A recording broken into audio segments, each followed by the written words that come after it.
Good evening, good morning, good afternoon, great and wonderful people of Biafra, lovers of freedom all over the world. You are welcome to this program. While you are joining,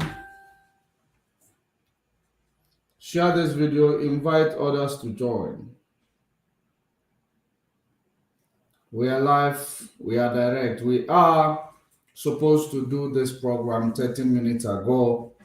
My apologies for being late. My apologies for being late. It is supposed to kick off 30 minutes ago, but I am late. Sorry for that. And I hope as you are joining us, share the video, alert others to join. We have a whole lot to unpack depending on where you are and your time zone. Share this video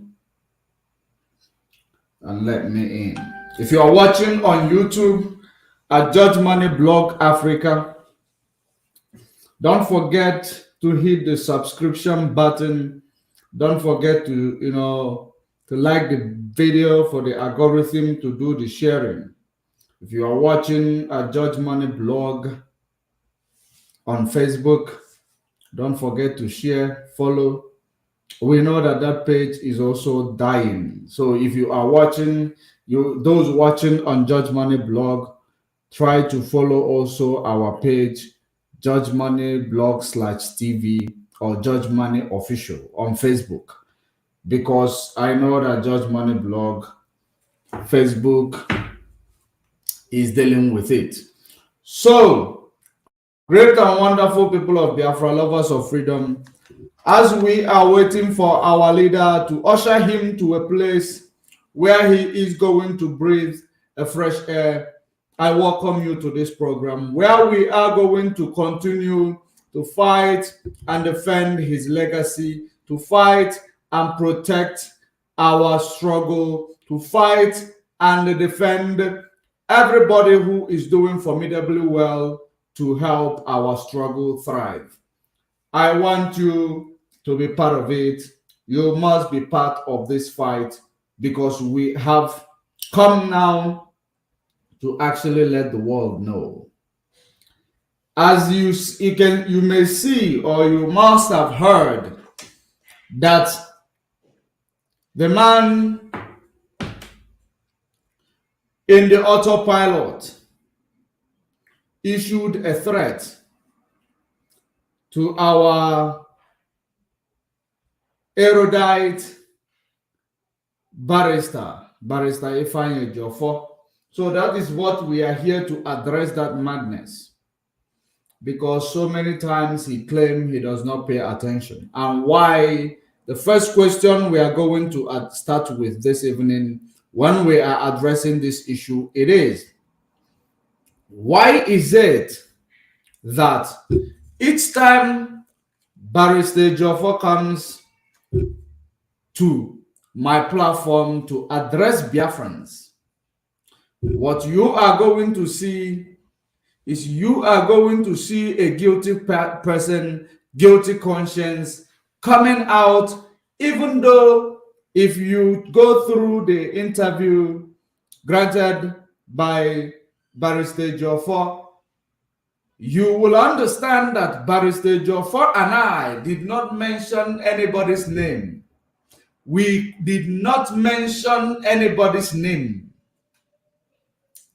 Then somebody who is so guilty pick an offense with the interview, just like they will always do. They picked an offense and they started attacking, and they started actually fighting Barrister Ejiofor. Just like you all know, each and every time they engage in their fight, they always come constructively, because they don't have the balls to fight like a man. They don't have what it takes to be direct. So this evening, I am going to be addressing that ignorance and madness of Eberima in Finland. And I am also going to be addressing ASARI DOKUBO in his insults to the Igbo nation. I want you to share this video, invite others to join. There is another picture you see, a young man carrying a weapon in this video. There is something I want to use that to actually, I want to use that video there to create an analogy of our problems. That our problems is each time oppressors oppress the oppressed, it will not get people's attention. Whenever oppressors continue to oppress the oppressed, it will not get the world attention. But guess what? Each time the oppressed stand up to fight against the oppressors, the whole world pay attention in order to call that oppressed a terrorist, in order to give that oppressed man a bad name. That is exactly what I want you to understand with this video. Let us go there quickly before we go to what we have this evening, morning, afternoon, depending on where you are watching from. Pay attention to this. Sleep is for the rich gun club. Why are you guys out here with guns? Why not? Those guys came on Sunday and they tried to intimidate some innocent women, ladies, unarmed men. They got one of them right here. There go one of them right there. Just post up right there. Just keep it right there. We came out here because those guys came out here trying to intimidate those girls, and they thought that they were gonna have it easy. But one phone call was made, and the whole and everybody came down here armed. No bullshit. And Louisiana is a total gun state. Yeah, it's an open carry state, so that's open carry. So that's why we out here. Who came out here this weekend? Who are you talking about? The Confederates. You watch the news, right? What station you with? KTBA. KTB. Oh, y'all ain't keeping up with that? No, I bet. So anybody that keeps up with the news, you should know what went on this weekend. You should know. Don't start paying attention whenever we respond to stuff. Don't start paying attention whenever we start responding. Hey, big dog, hold on. Don't start paying attention whenever we start responding to stuff. The time to pay attention is not when the oppressed people decide to respond to the oppression. Go ahead, soldier. You heard me? Did you hear that? Don't start paying attention when the oppressed people stand up to defend themselves from the oppressed. You start paying attention.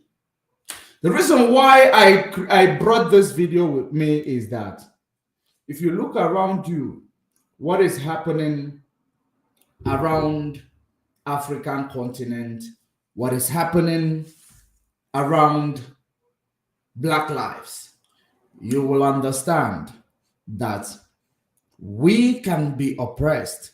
It is okay. We can be killed. It is okay. We can be unjustly, detained. It is okay. We can be unjustly beaten up. It is okay. But each time we stand up to fight our oppressors, we become the bad people. That is exactly what is going on here in the lives of Black people all over the world as well. Just like you see what is going on in Nigeria. Nigeria, when they continue to oppress Biafrans, it is not making, it does not trend. Just like how they committed a war crime against Biafrans prior to 1967 to 1970. It never trended. Nobody knows about it. Only Biafrans who bled, who watched, who were traumatized.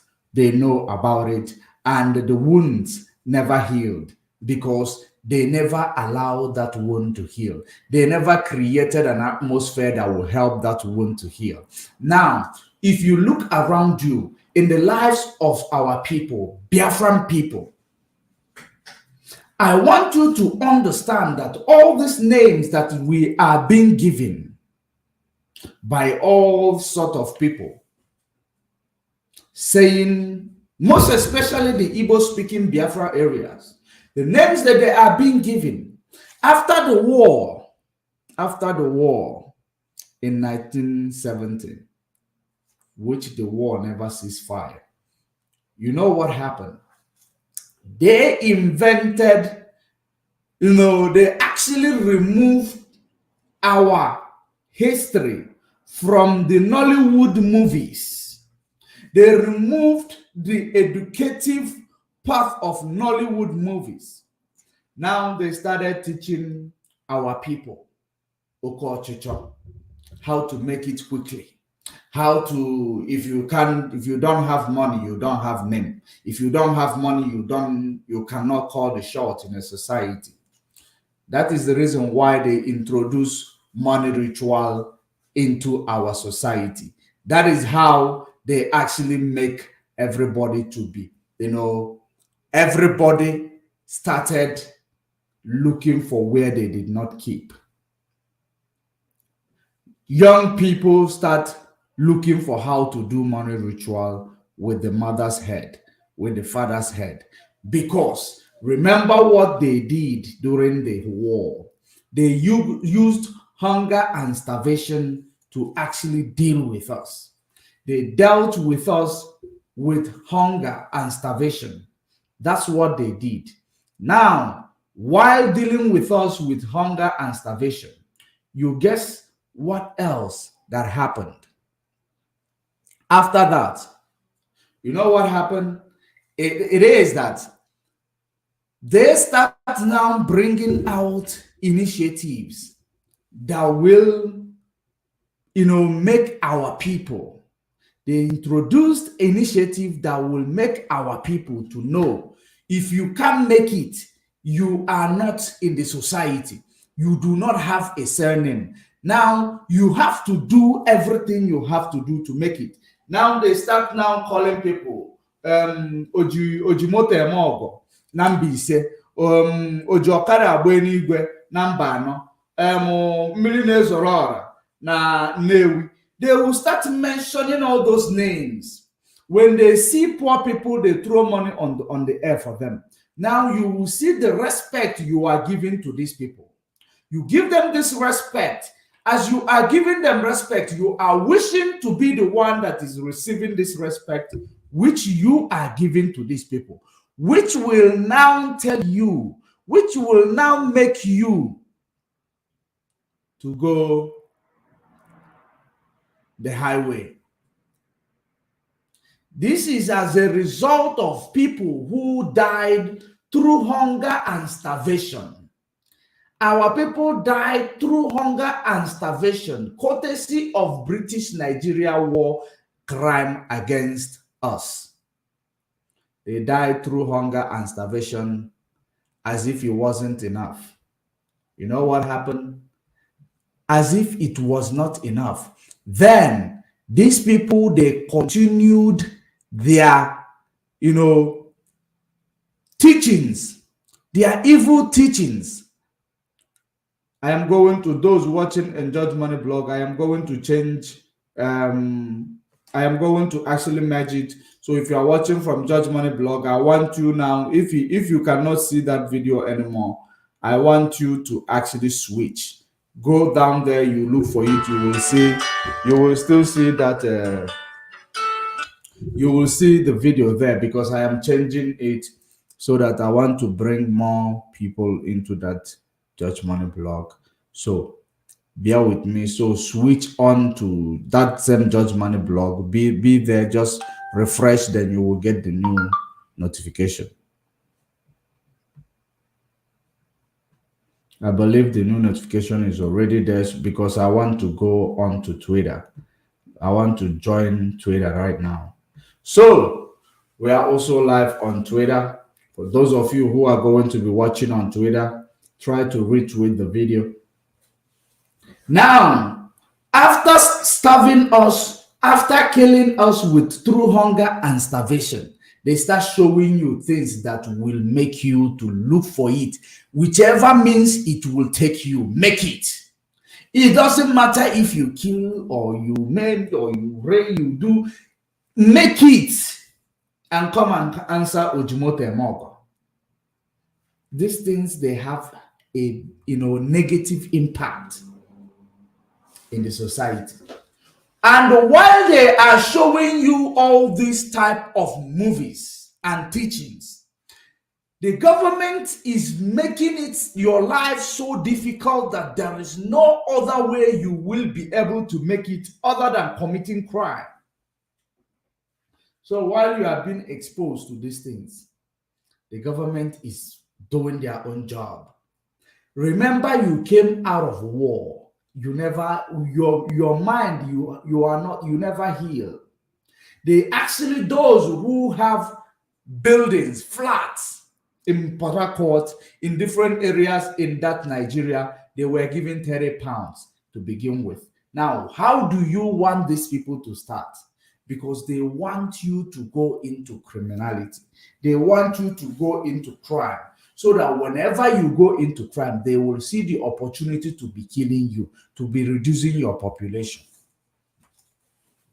So that that is a systematic way of reducing your numbers without with you giving them the reason to do so. Because they will never make anything available for you that will enable you to thrive. They will now enrich few people. If you look at those few people, you know that they have enriched. One way or the other, they have enriched them in order to use them to influence the young generation. Then the young generation are influenced by these people without knowing what these people did in order to get their money. All they know is that they call them different names, at the end of the day, they respect them. They respect them. The young generation who say, no, I want to be like this person. I want to be like that person. At the end of the day, they go into crime. Heinous crime. It is a projection. These things that you see happening to our people, it is not something that is natural. That is not our people. That is projection. Population reduction plan. So that each and anywhere you go, you will be looking for it in the highway. You will not relax to take it slowly but surely. That has been the problem. It is the projection of the enemy, the projection of the colonialist. They never ever make it easy for you. And another thing that causes all these things is religion. Religion will come in, just like Mazichina Samoru was saying last night. He says, you have not a company where you are going to work. Then pastor is telling you to sow seed, you will get a job. You don't have any company. Rather, every places that you have, every piece of land you have, it has already been converted to auditorium, church, instead of being converted to factories that you are going to get employment after education. You don't have these things. So now what will that entail? Now you are going to actually go into criminality. Or now pastor will be telling you, sow a seed, you will get a job. I see you getting a job, or I see you building a mansion. You don't have a job, but pastor is seeing you building a mansion. What is that pastor telling you indirectly? Go and do what others are doing. Go through the highway so that you will make this prophecy come to pass. Because the pastor himself knows there is no employment. There is no job opportunities. You have never submitted any of your CVs to any company, but pastor is seeing you building a mansion. These are how they have projected you that they will continue to kill you, and they are finding a way to actually exonerate themselves. We are better than that. I'm going to touch on that more. I'm going to touch on that more. We are the most oppressed in that zoo country called Nigeria. And that is the reason why we must change that narrative by getting our independent nation of Biafra. Then we join the African unity. We will make difference. Because without Biafra, this is exactly what your unborn children are going to go through. You know, every reasonable human being is supposed to advise Nollywood to stop showing movie of where they do money ritual, where they they're supposed to actually be banned in a Biafra land to avoid our children going through the highway because they want to answer No, this is what they are making these children to do. It is not because these children want to do this, but this is weird how they grew up, they seeing these things. And there is an adage that says, when you tell a poor man how you become rich, he will say, I rather remain poor. I rather remain poor. You know why? Because they have projected that each and every means that you will use to be rich will be somehow highway, shortcut. That is it. You cannot see a barrel pusher without a vision. A barrel pusher without a vision. And you expect that you will tell me that this barrel pusher, they are working too hard. They are very hard working. They are barrel pusher, they don't have a vision. You claim they are working hard. They are working hard, but they are not working smart. And the pastor will be telling this barrel pusher, tomorrow you will be rich. I see you being rich. Knowing that this barrel pusher does not have any intelligence of having to save money, small money, venture into something else that will connect him to somebody, but he will continue to push barrel. He will tell you that I will meet my destiny helper pushing barrel. There is no such thing. You need to actually plant a seed for a seed to germinate. Without that, there is nothing. All these things that they have not allowed our people's brain to heal from the traumatic event of this genocide, from 1967 till this day, they did not allow us to heal. Rather, they continue to bring the education that will destroy our minds. They did not take us through a rehabilitation process. Having seen the war crime committed against our people, and our people are not helping the matter at all. That is the reason why you see people rising up against one another. You see brother killing brother. You see a son killing a parent. It is not our lives. It is not whom we are. It is whom the devil, the enemy, projected for us to be. That is the reason why there is an adage that says, don't allow yourself to be like the plans of your enemy. And we have allowed ourselves to be like the plans of our enemy. That is the reason why you see all these people committing all sorts of heinous crime in Biafra land. Those are the people who are supposed to be captured, who are supposed to be placed through a rehabilitation process, because what they see every day, each and every day, what they see around them, it is not something that is educating them on how to, stay away from crime, but you are still going to make it. It is something that, push to them the narrative that you can only make it with sin. that they will tell you, I never would have made it without a sin.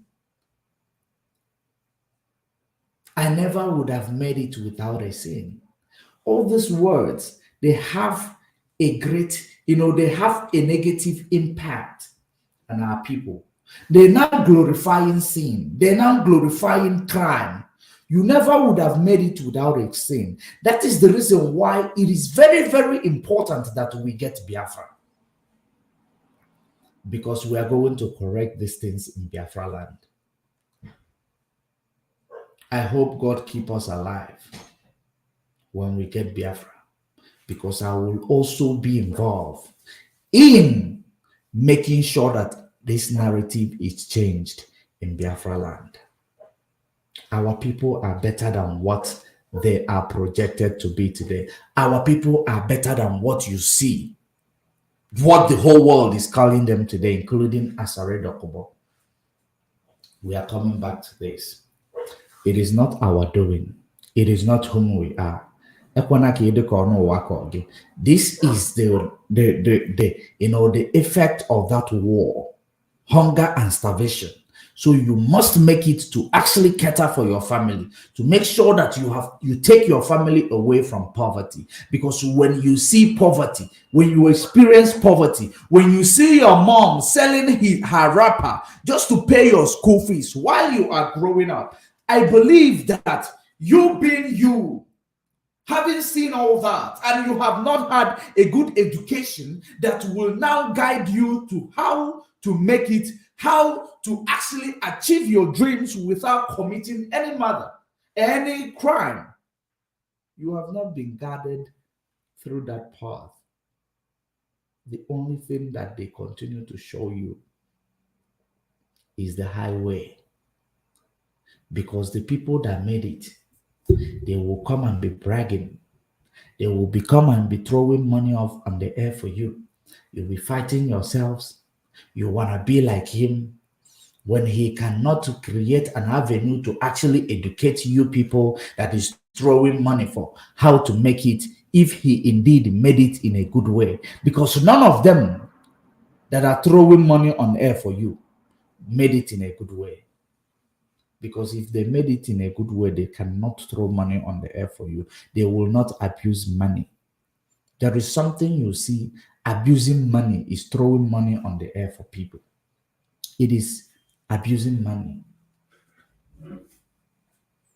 You will look deep, you will find that these people that are doing that are part of your problems.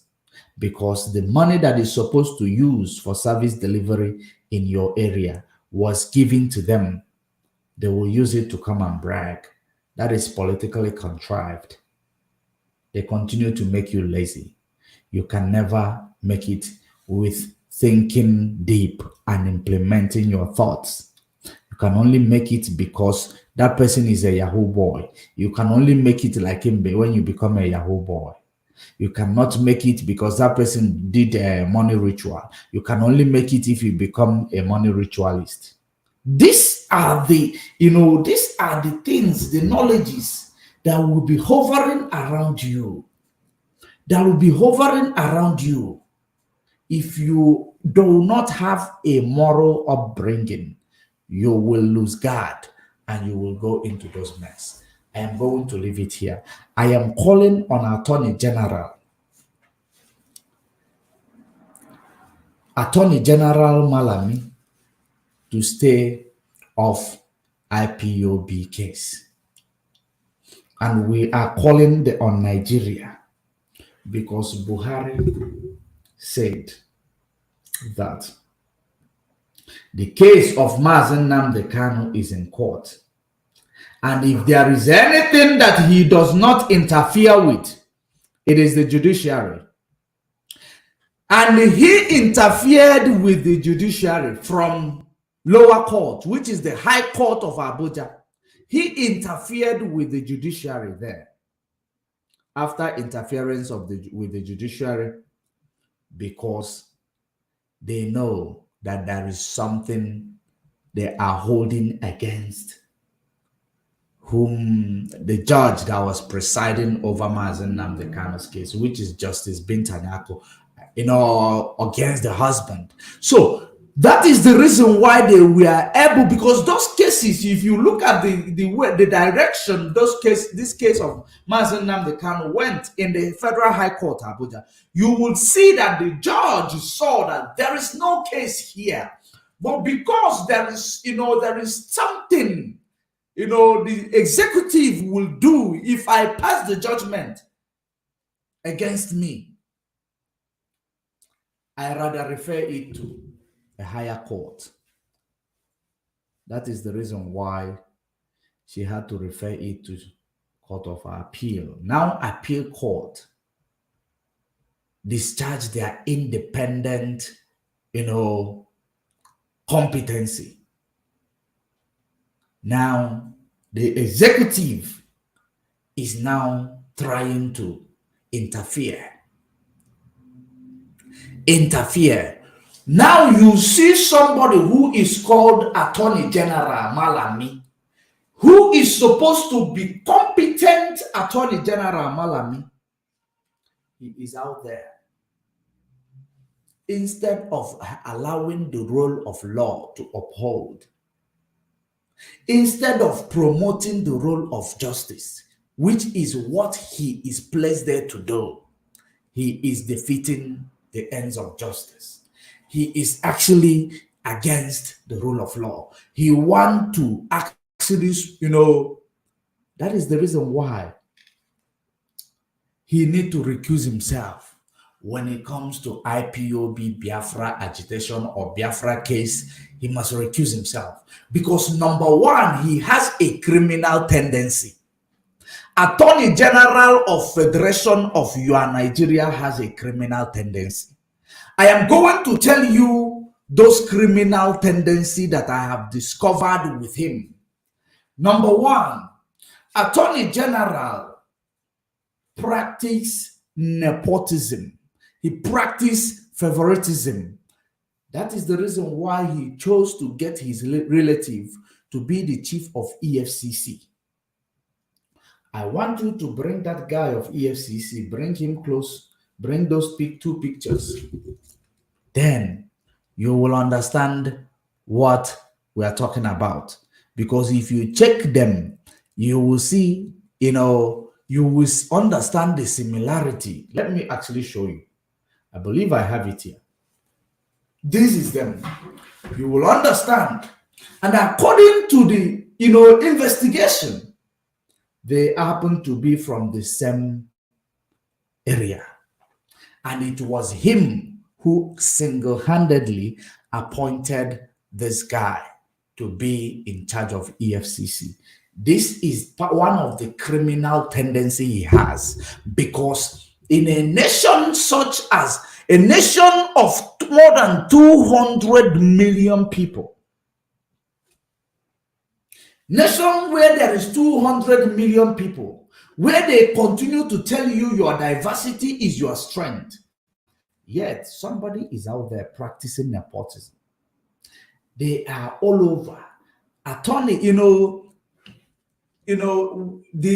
positions of is it chief judge, that the position they have selected a few days ago, a few weeks ago, it is only 4 people from the West.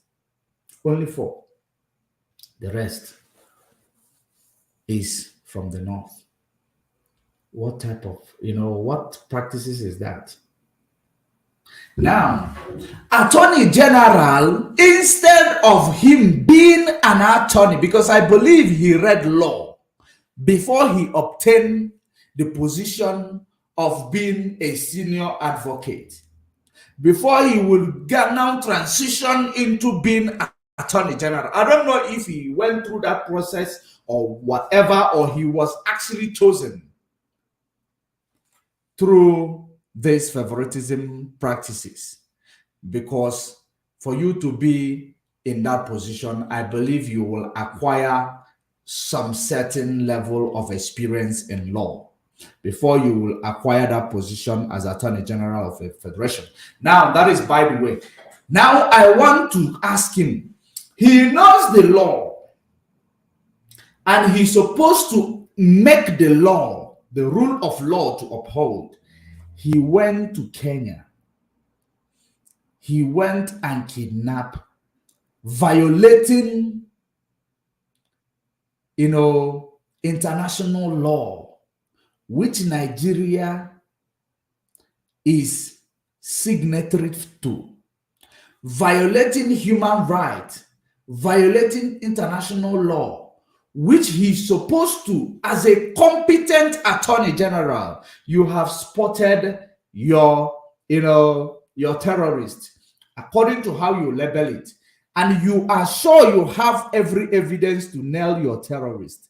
Instead of you as attorney general to go through a extradition process or protocol that your terrorist will be tried in the country where he dwells and found guilty, because you will present the facts and figure which will convince the competent court of Kenya that this is a terrorist, and there is no reason they will have in order not to release this terrorist to you. You did not go through that process. What does that entail? It entails that the man you are calling a terrorist is innocent man, that you are a terrorist, trying to actually grab this innocent man who knows that you are a terrorist. You went through extradition, extraordinary rendition. You kidnapped him. Now the competent judiciary discharged and acquitted him because you could not present, or your advocate or your prosecutor could not present the reason or how you people brought this man back into Nigeria when he is still technically still in Kenya. You could not bring this evidence. How you brought him? Is it through extradition process or is it through extraordinary rendition? Number one, violation of human rights. You went there, you kidnapped him, you tortured him for 8 days, kept him in an unidentified location, not a government facility. You kept him there. You almost killed him.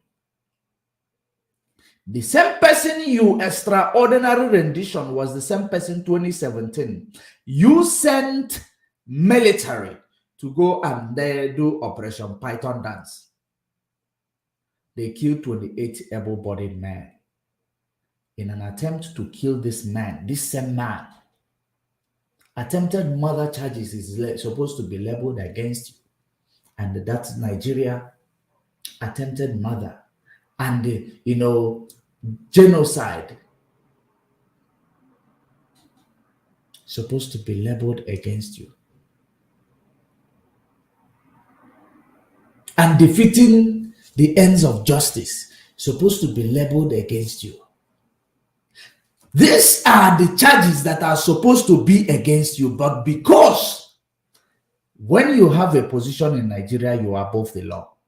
And you can as well go out there and do whatever you want because you are above the law. You actually insulted the sovereignty of Kenya by sending criminals to go and kidnap somebody, and you label them a terrorist. You're supposed to actually, if Africa is a country that knows the law, because they don't. They do what they please with. You're supposed to be behind bars.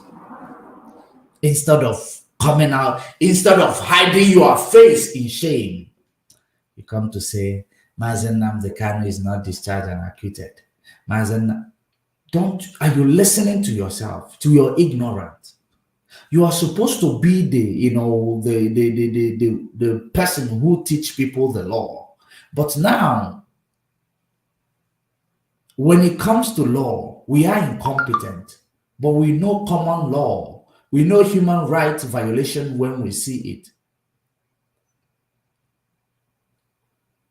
We know violation of international treaty when we see it. And we understand these common laws, and you have violated all of them, and yet you are still audacious to come and interfere with a competent judiciary. That is the reason why I keep on saying Nigeria justice system is not working. It is not because it does not want to work or people who are there does not want to work, because the executive will continue to interfere. That is the reason why the judge of the high court, of the higher court, which is court of appeal in Abuja, say that we need to mitigate the excesses of executive. Excesses of from the executive. Because the executive is now is actually controlling the narrative of the judiciary, which is improper fraction, which is something that is very, very improper in a nation. And that is the reason why Nigeria will not work. Let me tell you example of Nigeria will not work. You see Mazen Nnamdi Kanu today. You see him. If you make him Nigeria president, Nigeria will still not work. For me, the reason why I am putting it this way is for you to understand that Nigeria will not work. We are saying it is not because of a candidate or somebody who is supposed to be there. It is not at all because of anybody. We hold nothing against anybody. But Nigeria will never work. It will never work. If you put me there, Nigeria will never work. Because anybody that you put there that's supposed to work, that person will go down. They will sabotage him until he goes down. That is what is going on. It is not about individual. It is about the system. The system cannot allow you to thrive because the system must service Britain. The system must service British people, British economy, United States economy. The system must service these people first. And they are the first choice, not you. You are the last choice. It is the system that is there. So I don't know why these people who call themselves elite. I believe that elite are people with full of knowledge and experience. They are not able to understand that the system that they are eliting upon is not working. And there is no way you will be able to do anything that this system will allow you to thrive. The system welcomes you when you start enriching yourself because they know that you enriching yourself as an individual, it will not truncate their manipulation towards your economy or your, exploitation, economic exploitation that is done against you. It is one man and their group of cabals. You can enrich yourself, it is okay, but you can never enrich the economy of the country. You can never enrich the poor masses. That is the system.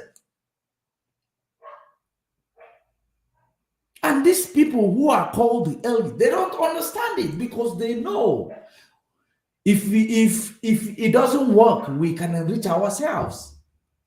That is what is keeping them going there. That is what pushes them to go there. It is actually nothing else. Because if there is anything else that is pushing these people to go there and, start fighting to be a president where they know that it will never work. It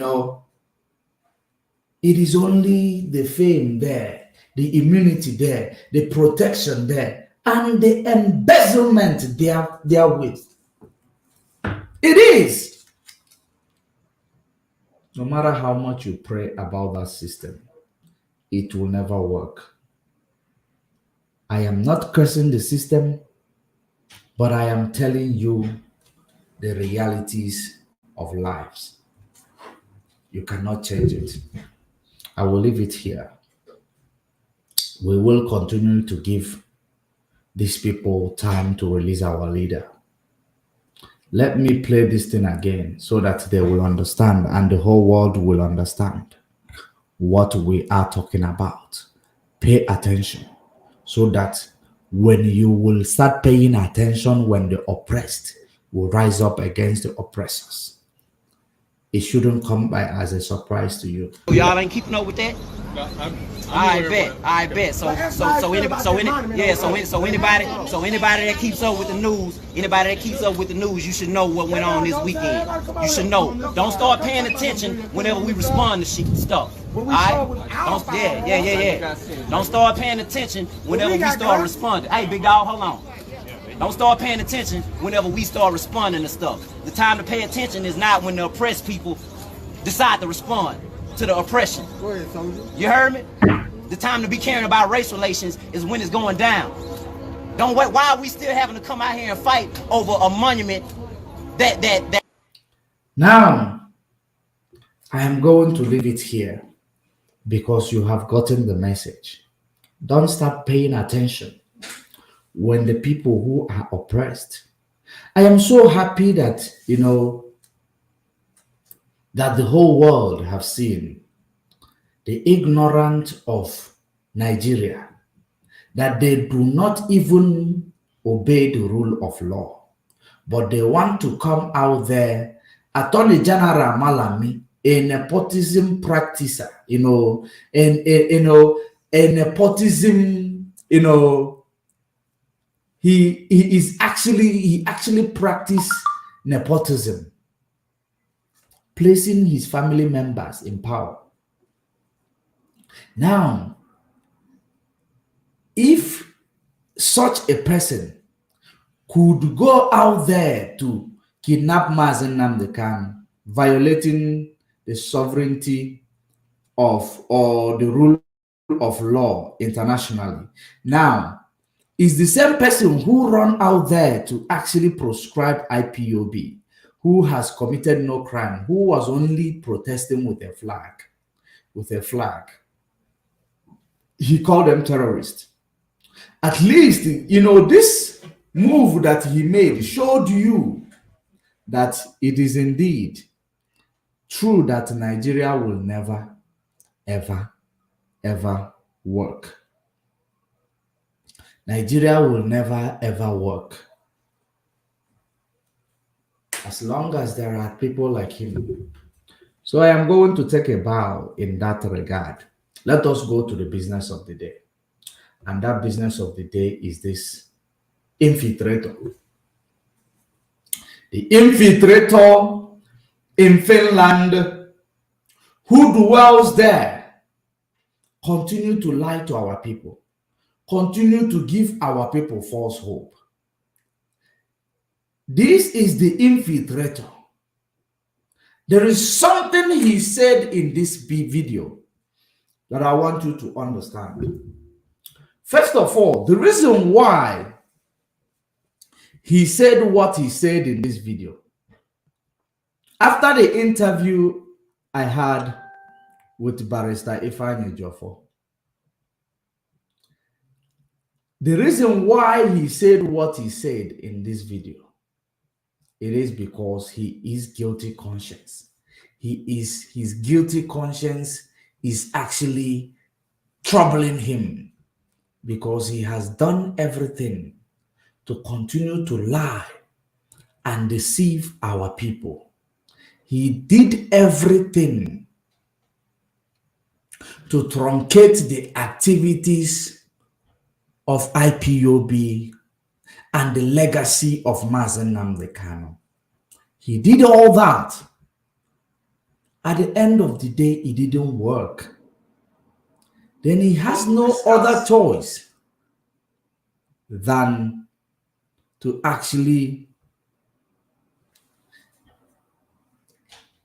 start threatening people, because every of his activities became failure. Then he has no other choice. He started threatening people. Now he extended this threat to Barrister Ejiofor.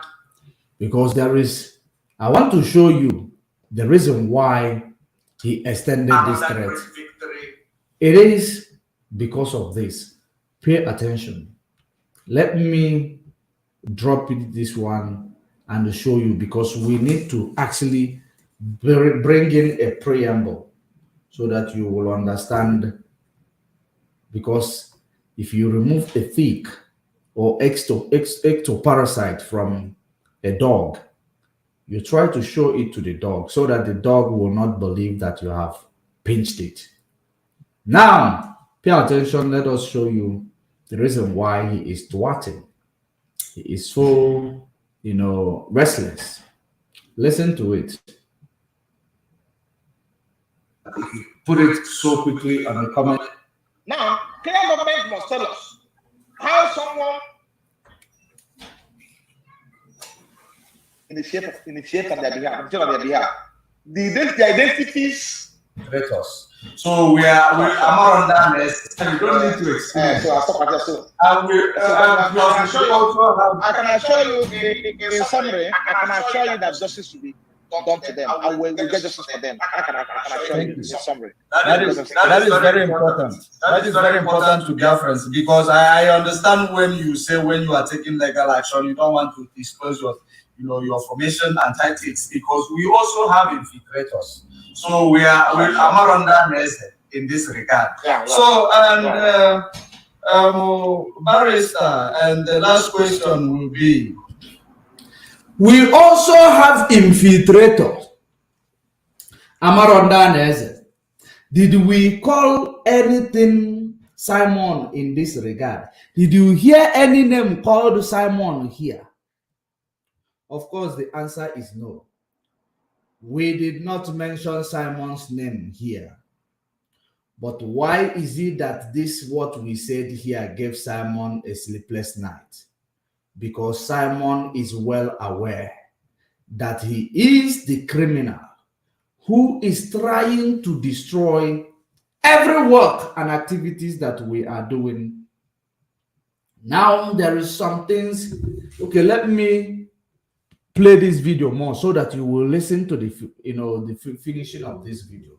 What will you tell those resolute Biafrans who has been supporting the leadership structure and working according to the in line with the instruction of Mazen Nnamdi Kanu? What do you tell them in this day? I am eternally grateful to them. I will say this without any fear or provocation.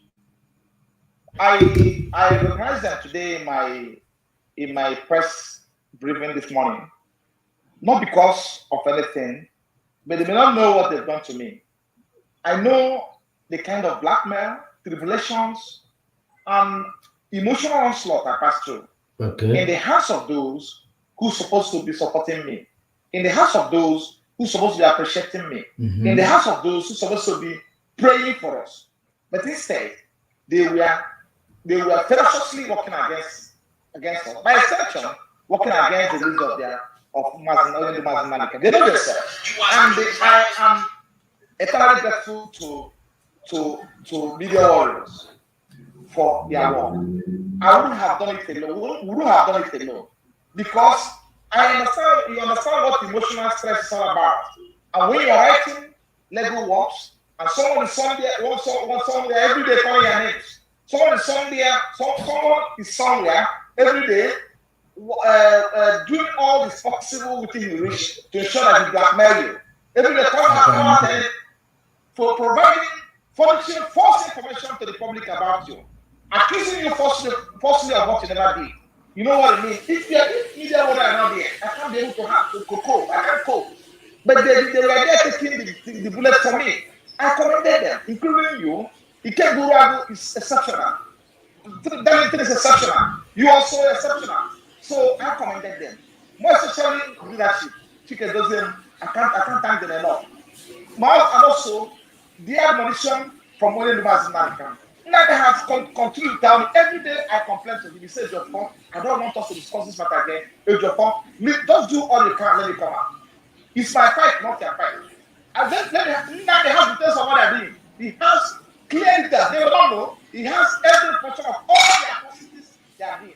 How they are calling my names, how they are blackmailing me. Those that think they don't, they know he has everything they're doing. But he asked him to remain quiet. He asked him to remain silent, and in the fullness of time, to address it and to remain focused. And I listened to him.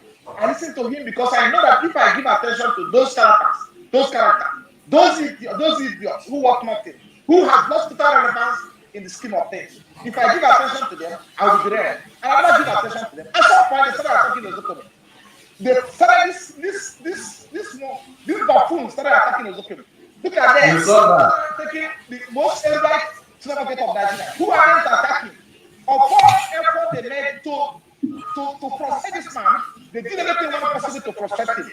But the man stood firm and said no. I won't go into details, but they will hear it because of time. When only the man come out, they were attacking him. Who are they to attack him? Which is my position. A former supermarket in Nigeria. Who is the control? And this man. Let me just go to details. The part I thank the media world. I thank Umuchineke. I thank them. I am so proud of them. I'm so proud of them. I'm so proud of leadership. And because you gave me the leader support to achieve this thing.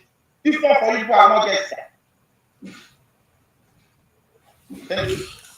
Thank you very much. We saw that coming. That is the reason why we actually, pull up our socks. Because Mazen Namdekano actually told us this before he left. He said that it is time for us to put our brain in gear to endure and persevere what the enemy is going to throw at us. That is the word I heard. I said, now, this is my fight. I must join. So, I can imagine how they wanted to frustrate you guys, how they wanted to bring your spirit down to discourage you. So, at the end of the day, they failed. And they will continue to fail. And we believe that very soon our leader will be joining us and all these criminals will be flushed out. That is when we will give them IPOB treatment. Because we were actually trying to mitigate all these, attacks and the discouragement. We were trying to mitigate it. We have not given them IPOB treatment yet, which is to come in weeks. Okay, let us leave it here. Let us leave this one here. Now, let me now bring to you. I hope in these things, if you doubt it also, you can go back to the video. It is on Judge Money blog official. It is on Judge Money blog /TV. You will listen to it at your convenient time to understand that we did not mention anybody's name. Then why did somebody all of a sudden took it personal? Because their guilty conscience is troubling them. They're guilty of something. That is the reason why they took it upon themselves. Now, I am actually going to analyze more of that video I played now for you. When we're done listening to this Eberima in Finland, I want you to pay attention. Pay attention to him so that you will understand exactly what we are talking about. Now, let me do it this way. Pay attention. The first message is to the Fulani terrorist government. The second message is to our brother government Tumpolo. The third message is not actually a message.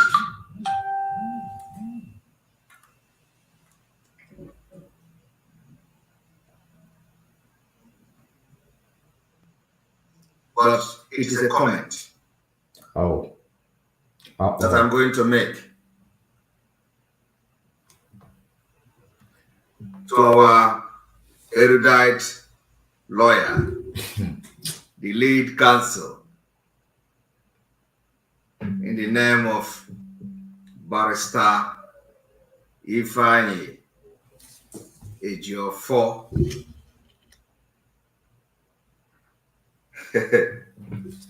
And fortunately, Barrister Ejiofor didn't know that he is my namesake. He didn't know. And this is going to be a new topic today. Barrister Ejiofor is my namesake. My name is also Ifeanyi Chukwu. Are you aware? You're not aware. Wow. I know some people will say, what kind of human being is this? You are giving that name, you are giving this name, you are giving that name. Yes, so my name is also Ifeanyi Chukwu.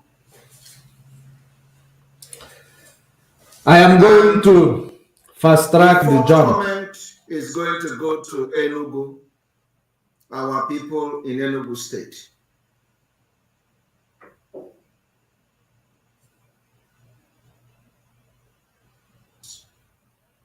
Who are now doing their muzzle like, who are now, and everybody have done something very well. But I want to tell those who are now doing their muzzle like this, those who have come to do muzzle like this for Simon Ekman, Ejiofor said,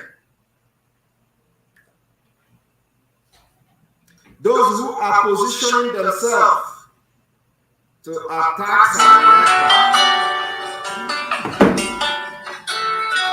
Ejiofor said,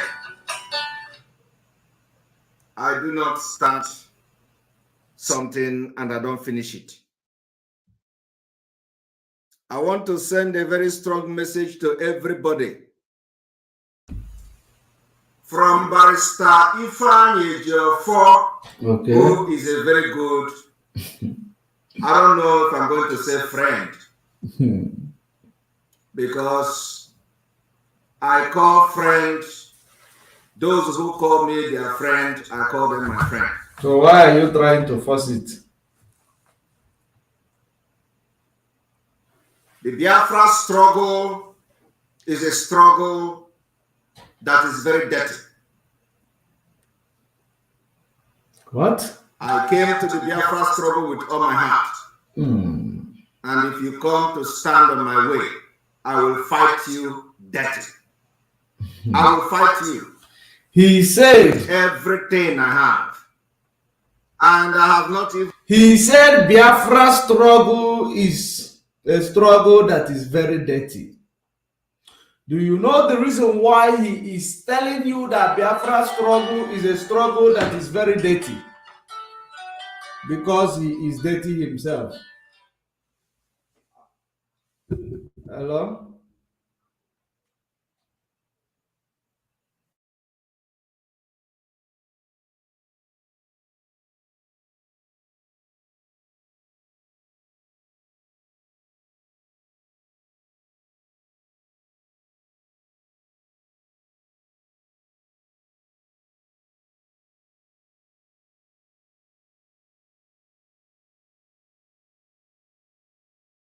even use any power.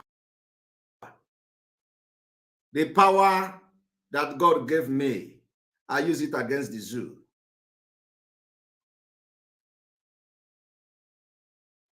So I want to tell Barrister Ejiofor today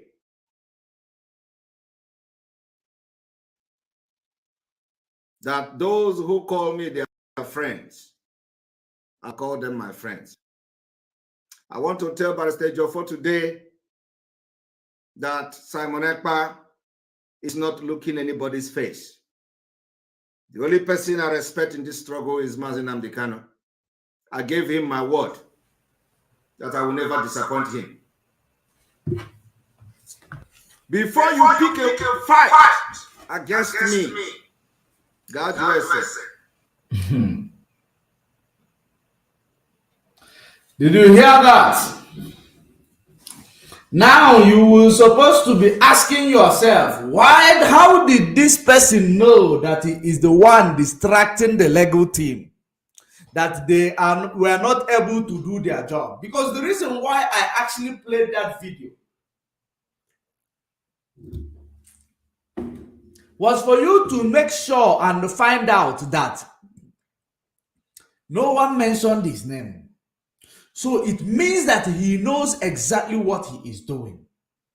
He knows that exactly what he is doing, that he is here to distract, he is here to discourage, he is here to destroy, he is here to kill, and he is here to steal.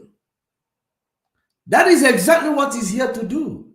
That's why he invaded into people's conversation that his name was not mentioned, but because his conscience. You know, in everything you do in life, your conscience, you see, your conscience will always judge you.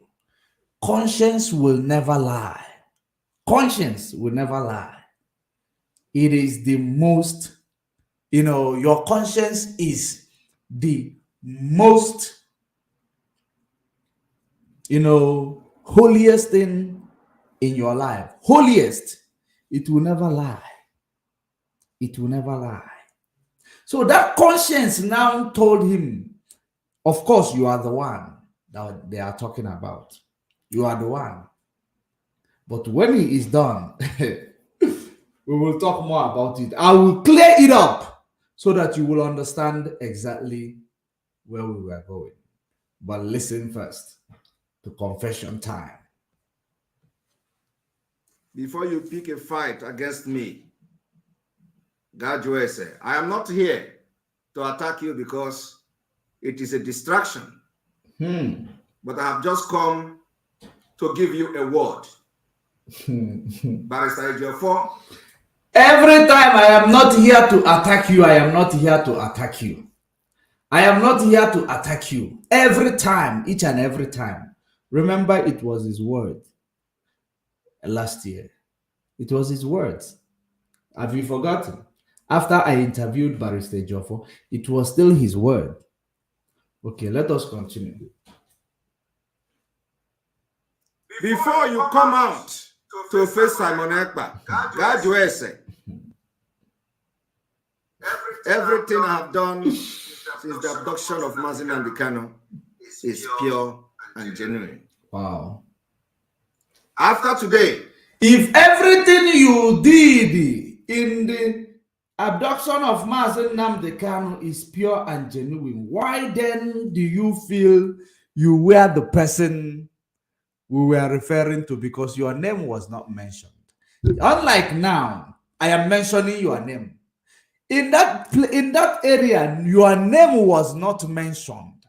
But now I am mentioning your name, Simon Ekpa, as a criminal you are.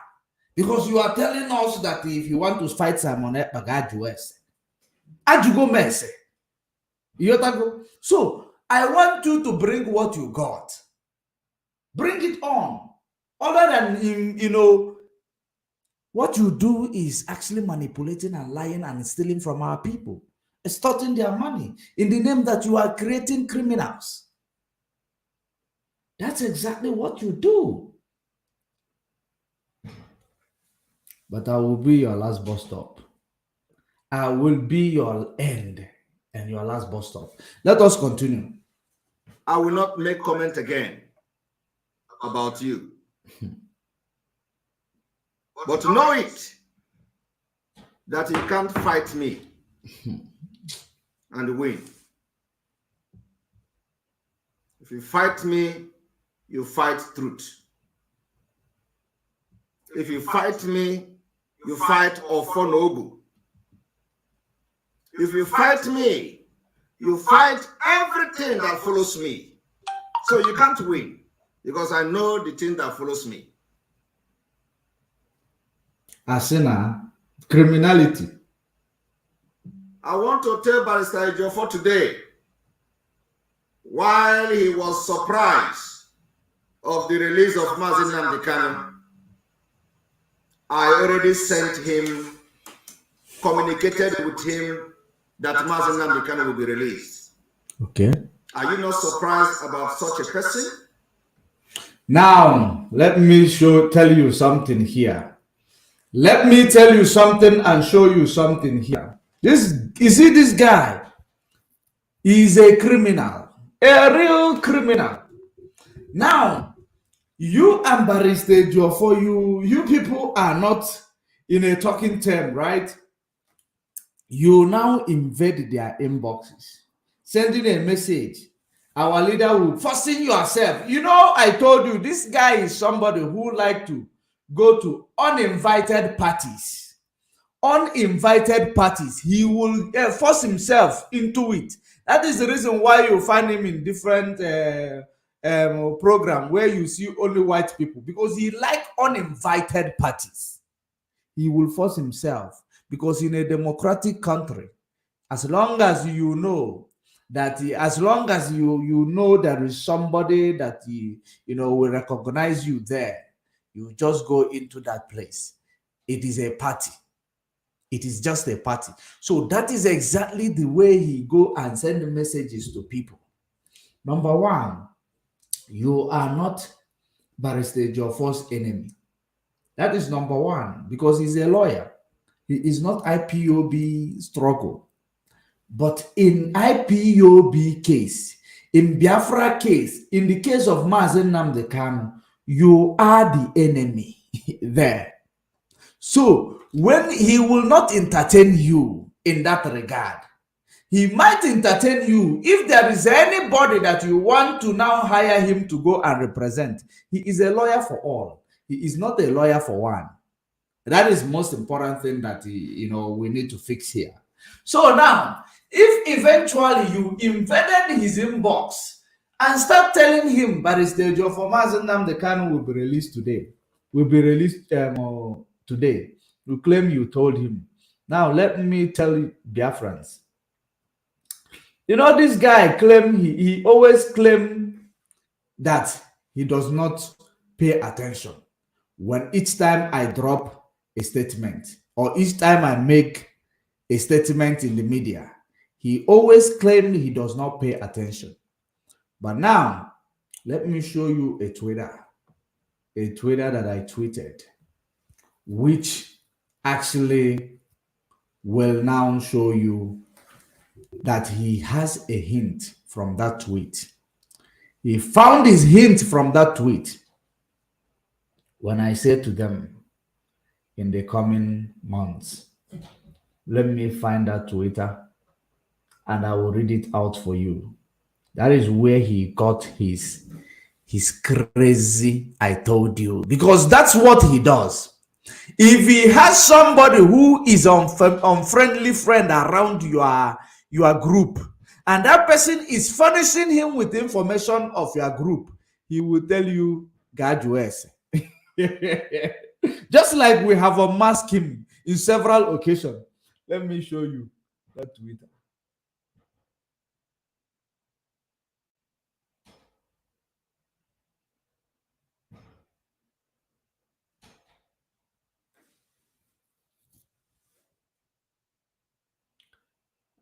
Just one moment. Let's see.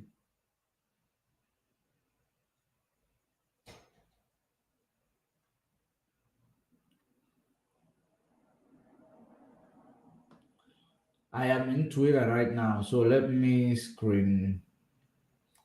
drop this one. I want to bring it to your screen actually. I am bringing it to your screen because if I banake Judy Gobenia, telling me everywhere. I set trap for him, he will jump in. Each time I set trap for him, he jumps in. And I want you to hear the date where he will tell you about the day he sent the message. Now, just hold on. Let me find.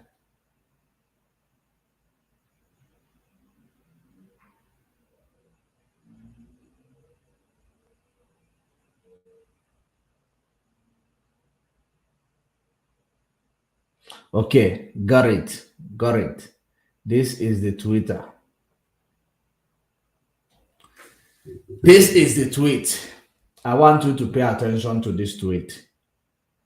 I want you to read it with me. I am going to enlarge it. Let me actually enlarge it to a full screen. And I want you to see the date. When you see my cursor moving, this is the date of this tweet. Are you seeing the cursor moving? If you are checking the cursor moving, here is the date of the tweet. 11:56 p.m. 11:56 p.m. in the morning. That was the time I tweeted this. 11:56 p.m. in the morning. We're having a caller, and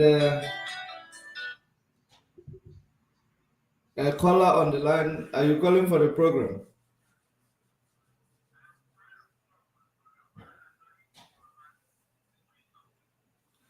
I will. Okay, just hold on for me. Let me just finish this analysis. Let me just hold on. I will put you on speaker now.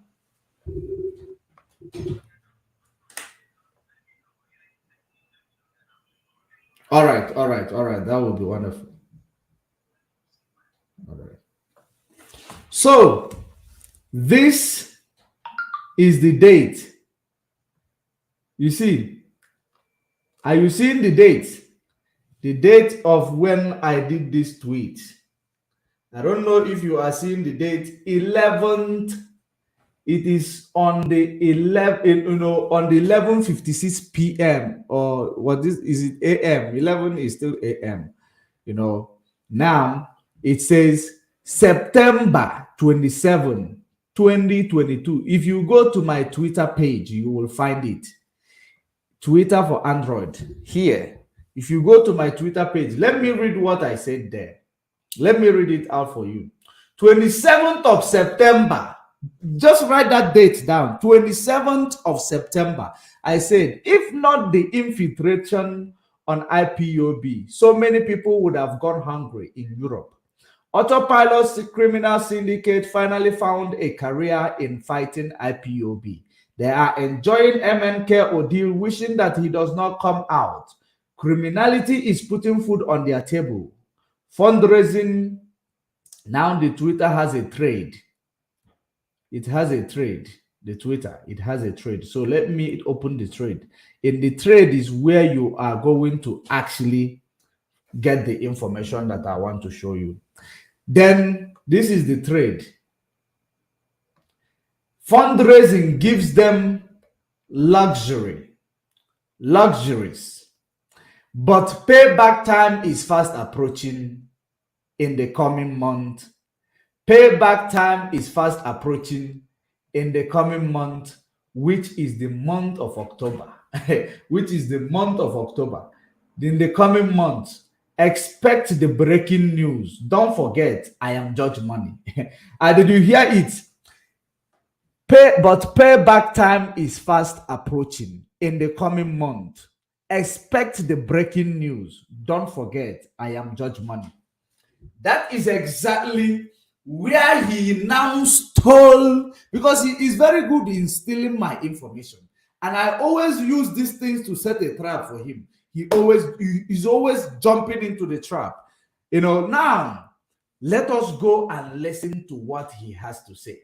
If you know it, you go to if you doubt it, you go to the Twitter page. Media pages don't lie. You see, media, it doesn't lie. Now, let me now bring it to you back what he was here talking about, that he sent a message to Barrister Ejiofor that Mazen Nnamdi Kanu will be released. Look at Oko. Listen to it very well. Listen. Let's catch up this criminal.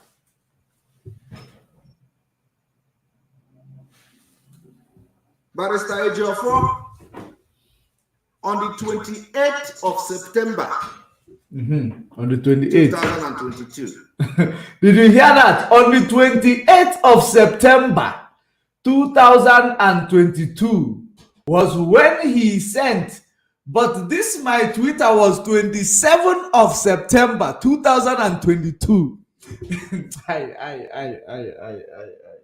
Are you now getting the point? I tweeted on 27th of September that they should watch the coming month, this coming month. On the 28th, he read it, he ran and sent a message so that so that he, you know, this is how this guy manipulates people. Each time I set a trap for him, he always jump in. That's why I tell you, this guy is always speaking before thinking. He speaks before thinking. Now, let's pay attention what happens on the 28th of September. Is that a coincidence? On the 27th, I gave them, actually, I lured them into it. 28th, he actually acted upon it. Listen attentively. Listen. I sent you a communication telling you that Mazi Nnamdi Kanu will be released. In that communication, I told you something. I will save it.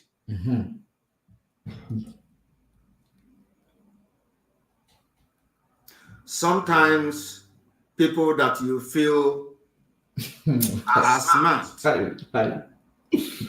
when you follow them, he sent him a message because he knows about the breaking news I talk about. He knows this is Judge Money. He knows Judge Money does not lie. He knows that when Judge Money speaks, there is a truth inside it. He knows that there are many things I have spoken here that shocked him because it is him. You out there, you will not understand. When I exposed him with his, request from Andy Oba, he was shocked. You don't know about it. That is why whenever I come online, he will be waiting. Even if, you don't understand what is going on. This guy knows, he understands that this guy is a no-go area. It does not matter how many people that are watching, because that is the reason why.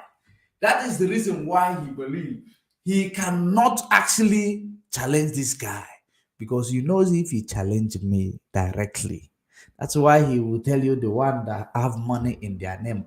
He knows if he challenge this guy directly, those his gullible will come here. I will educate them, and I will bring them to the knowledge of enlightenment. That is exactly the reason why he is running away, because those gullibles are very, very dear to him. They are very, very dear to him. You don't understand. Let us continue. Certain things. At the end of the day, they will mess up. Barrister Ejiofor, I want you to go to the message, the communication we had on the 28th of September. That's all. Are you sure it is a communication, or you sent a message to somebody? There is a difference between sending a message to somebody and communicating with somebody. Which that one I don't know about it. I can assure you I don't know about it. I don't discuss such things with, like me and Barrister Ejiofor, we hardly talk. That's why each time he comes to my program, it is like a short notice, because I will just, if I communicate, we just, the same day, after that, the communication cut off. We don't talk. I can phone him, he will answer, but we don't talk to each other. We only talk when, I invite him to our program. So in that regard of his message, I don't know. But I can assure you that somebody can send you a message. Whether you reply to it or not, he will call it communication. Do you know the difference between you send somebody a message and you had a communication When he call it communication, it will sound as if both of them were, chatting, or call each other on the phone. There is something that you send somebody a message, whether it delivers or it does not deliver. All you see is you have sent a message. You screen grab it, you keep it. Screen grab it, you keep it. You will say you send a message. What was the response? He did not tell you. Because if there was a response, he was going to tell you that you said to me, okay. You said to me, we hope on God. You said to me that. But there is no response. He didn't, say anything about it. So let's continue. Maybe he will say it later. I don't know. Let's continue. I don't want to say much. Go to the communication we had on the 28th of September. And I hope you will address this mess at the end. Because really, sometimes I keep quiet does not mean that Wow. my eyes is on the ball. You know why he said go to communication we had on the 28th of September? It is for his gullible to believe that he is talking to Barrister Joffo, because he has seen, the gullible have seen, Barrister Joffo is actually a mouthpiece of Mazen Nnamdi Kanu. Now, Barrister Joffo has gone to IPOB platforms, but non-autopilot. So he wants to use this to actually confuse the narrative that he is in a secret conversation with Barrister Joffo. Are you paying attention? He wants to, somehow indict Barrister Joffo in his shenanigan. Are you paying? That is exactly what he wants to do. But he does not know. We are intelligent. We are intelligent. So let us continue. Barrister Joffo said that Mazen Nnamdi Kanu release was a surprise to him, while I already communicated to him on the 28th of September. Wow. Atoliendu will soon be released. Wow. And I gave him a message. I did not share nobody. Wow. That message I don't know about if you heard. I did not hear or see where he said Mazen Nnamdi Kanu's release was a surprise to him. Because let me be honest with you. There is no surprise about it. I have not seen Barrister Joffo. I am not here to defend him, but I am here to state a fact. There is no way it will be a surprise to him when he is the Mazen Nnamdi Kanu legal representative. You see this criminal here. He wants to act as if that Barrister Joffo knows that there is something about the case that he is scared of. That is the narrative this criminal here wants to push here. This constructive criminal, he wants to act as if releasing Mazen Nnamdi Kanu is supposed to be surprising to the lawyers. When the lawyers, I can assure you, the lawyers are actually very, very, optimistic that Mazen Nnamdi Kanu was supposed to be released in the Federal High Court, Abuja. Barrister Joffo expected Mazen Nnamdi Kanu to be released in Federal High Court, Abuja, before that, the date before I gave you exposition that I got intel from ASARI that these cabals, they are trying to use Mazen Nnamdi Kanu as a political joker because they believe he is going to support P2B. They believe that if you release him in support P2B, he will give every other person Florex victory. That is exactly, I did it in my platform. It is still there in the YouTube at Judge Money blog. It is still there. That exposition I did before that court date, that was when now they denied the bail. Even Barrister Joffo was actually surprised.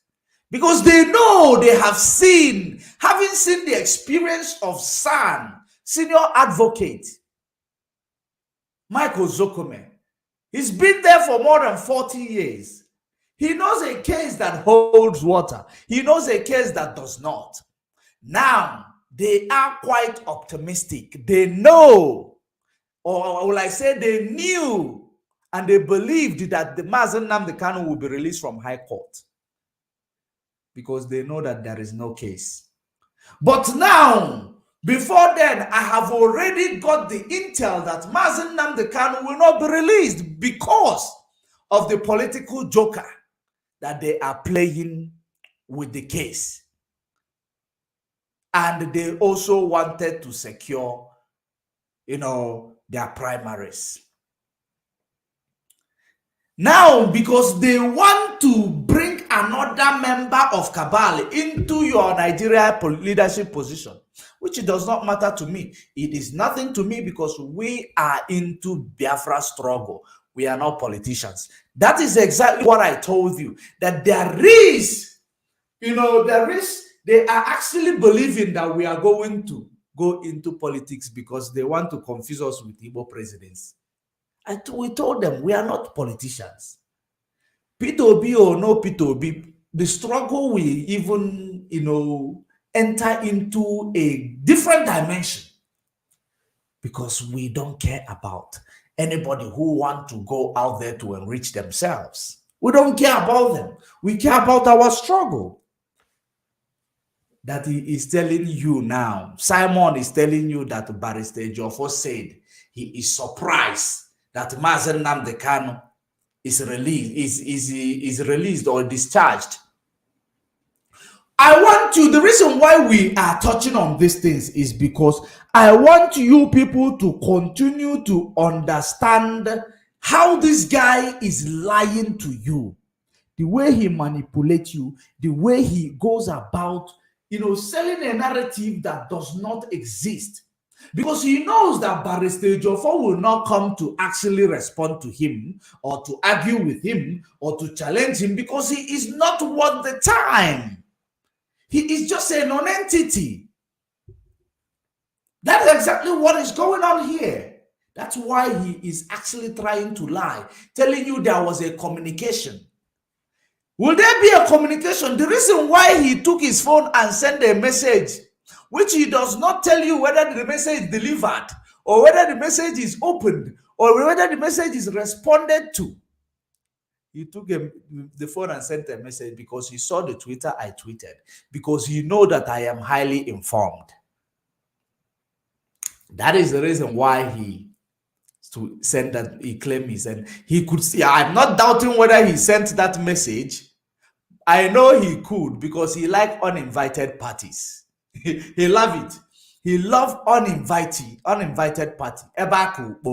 As long as never name me for Simon there.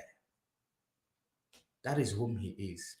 Now, he claimed that Barrister Ejiofor said he had a communication, he should go there. Why are you telling him to go there? If you had a conversation, communication means that you wrote me, I wrote you. Communication is not when you send somebody a message, he never even delivered. The person did not see the message. It is not a communication. You sent a message. Communication is when I receive your message, I respond to it. That is communication. We converse. So when he is actually speaking this type of English, it is what is called a figurative word. It is not basically a figurative word, but he is placing you in a state of imagination. That's what he does. He places you in a state of imagination, which people like us, he cannot. Because people like us are actually there to catch criminals like him. Pay attention. Let's continue. Maybe I'm lying against him. Let's hear from him. I didn't share it with anybody. And I did not communicate with anybody. But Ebumike, it is not mouth. I am not a native doctor. Ike Ibute from my Twitter page.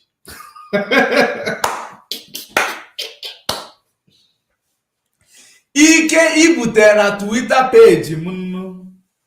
Oh, yeah, we keep from my Twitter page. You think you are very, clever. You know, he might be clever, a bit clever, but he's not intelligent. He is not intelligent. So pay attention. Also, no BK. Let's find out the type of ego. But I come watch her.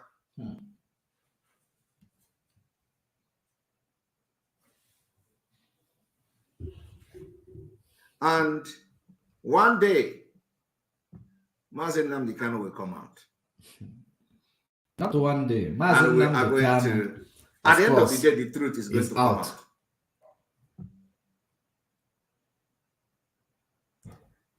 I am not going to say more than this. Wow. But I want whoever that is communicating with Barrister Jofo, tell him to go through the communication I had with him on the 28th of September. I made it. Wow. This is where all these things is settled. Whoever that communicates with Barrister Jofo, tell him, because you do not communicate with him, but you say you had a communication. You had a communication. Whoever that communicates with Barrister Jofo, tell him to go to the conversation or to the communication I had with him, which means it is actually the case of what I just analyzed. That sending somebody a message which they did not even pay attention to, or have seen it, or delivered to them, or maybe delivered, they did not even open it. That is the reason why he is forcing. The reason why he pulled this stretch to this, or this he stricts to this, to this, area. It is because he wants to place you in a state of imagination. That's why he said to you that Barrister Jofo is surprised that Mazen Nnamdi Kanu is released. Number one. That is the reason why he's pulling the strings. Because he knows Barrister Jofo will not come out to challenge him. He's not worth it. Now, he now said, I want you, those who are communicating with him, because he knows he is not. But he told you, he communicated with him. You see the reason why I told you, he talks before he thinks. He does not think before, talking or speaking. He talks, then think about it. It's already out. So those who are communicating with him should please tell him to go back to the communication, because you stole a hint I dropped on my Twitter page on 27th of September 2022, because you trust the information of Judge Money. You trust it. You run and you say to Barrister Jofo, Mazen Nnamdi Kanu will be released, which you don't even tell us whether he read the message, whether he received it, whether the message went through, but all you say you sent it, you communicated with him. Now you are telling us to tell him. Why don't you, from that means where you communicated with him, communicate with him once more. Tell him to go back to that message which you and him discussed. Is it making sense to you? Is it becoming clearer to you? That is just how it is. Let's move on. It is very clear. It is not from anywhere. It is not an intel. It is not an intel. But I can see. It is not an intel. The intel came 27th of September from my Twitter page. 28th he delivered. He's telling you it is not an intel. This guy can lie. Nigga, you can lie. You think you are intelligent, nigga? Wow. You are learning. That there is a conspiracy going on. Which conspiracy?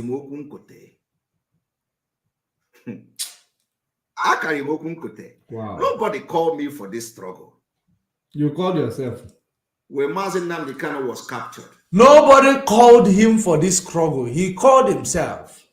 You see, and he is behaving like people who called himself, because in the leadership position in Africa, we practice leadership by mantleship.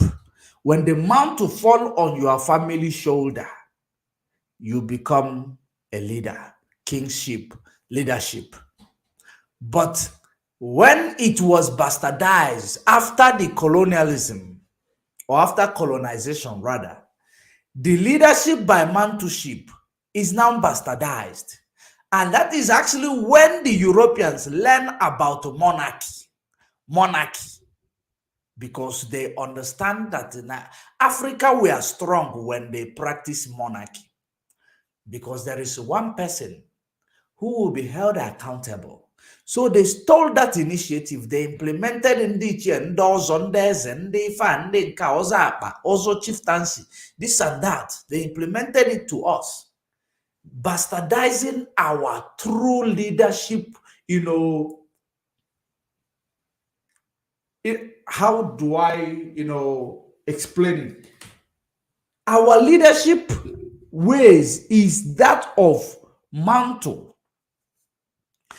When your father is a king, when he dies, the first son becomes the king. The type of leadership we practice, they took it out, they now brought us democracy, knowing that when they are economically exploiting us, democracy will never work, because to have a sustainable democracy, you must be fully in charge of your economy, both in financial market, both in the world stage. You must be in charge. Not people who will give you $1 to buy oil. They will regulate that dollar. It will be meaningless to your own, economy. So it is not, that is exactly what I am trying to say. No need of extending it or actually stretching the conversation. Democracy is quite expensive. If you cannot control your economy, you cannot have a sustainable democracy. That is the way it is. So let us proceed. So that is the reason why it is only God, Chukwu Okike Abiama, calls the leaders to come. When you are called by Chukwu Okike Abiama, then you answer. So nobody called him, he called himself. That's why he came in and become criminal. That is the reason why in all these practices you see African leaders failing. No one called them. God did not call them. They called themselves. And they are failing. Let's continue. Kidnapped from Kenya. I said, I will be the last person that will disappoint him. Till today, I will never disappoint him until he come out. Wow. Until he come out. Let me tell you people the reason why he continued to sell these lies to you. Because some of you stupid sympathizers, that's what I will call you. Some of you stupid sympathizers, we are in a struggle. We are not here to make anybody happy. Okay? We are not here to make you to sympathize with us. We're in a struggle. We are not in democratic movement or politics. Some of you who are stupid sympathizers of this idiot, I want you to understand that the reason why he continued to tell you, I told him I will not disappoint him, we will see until he come out, is for you to believe that this guy did many things to protect Mazen Nnamdi Kanu or for his release. That's exactly what he is planting in your empty brain right now. For you to think he did anything. He enriched himself through sabotaging ESN. He enriched himself through trying to redirect money meant for our security into his own purse, using it to buy himself a Mercedes Benz in Finland. Brand new one. That's actually how he enriched himself in so many ways. Why is it that, when we stop talking about this new car he used your money to buy, he will start driving on it? When we talk about it, the car will hibernate. He will no longer drive on it. He will start driving in that car, that one that kills somebody. Car bulumade eji isiagu we barufia. Eji leopard distant barufia. O moto bulumad na eji ya barufia, so that the reason why they made the roof like that, because probably the airbag pops. The roof airbag popped, and those things were destroyed. The roof mouth was destroyed, so you have to put a material there. So he chose that material because, of course, you will understand it. Now, let us continue, because so many things I say here, so many of you will not understand it, except if you know.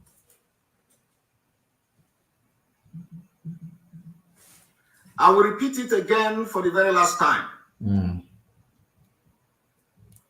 I want Barrister Ejiofor to open his phone. To open his phone. And go to the message. Wow. I communicated with him on the 28th of September. To open his phone. So which means he never responded to you. He never even saw, he didn't see the message. You want him to open his phone, which means he never saw the message. You sent a message to a thin air, and you say you communicated with him. You had a communication with him. Oh, good enough for how he manipulates you guys. And if he did not correct this mess, if Barrister Ejiofor did not correct the mess he wants to put himself into, like I said, Biafra struggle is a dirty game, a dirty fight. Wow. Very, very dirty. Wow. We are fighting freedom. I did not come here to build cabals. Oh. I did not come here to be anybody's friend. Wow. I did not come here for anything else other than to support Mazi Nnamdi Kanu. To make sure that his legacy will not be destroyed.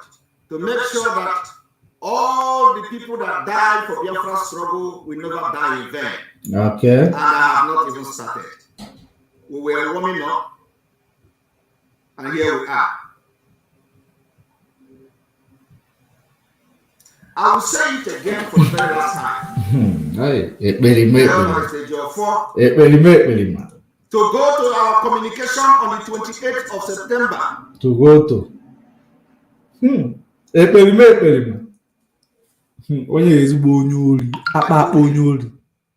Mazi Nnamdi Kanu will be released. Who told you? And Judgment. there is something else I communicated with him. Which is what? And today, I have seen that particular other thing I communicated with him has become a conspiracy. Wow. That particular other thing. But I have not started. That particular other thing. Don't worry. Unuga funke tolu biati. Okay. Unuga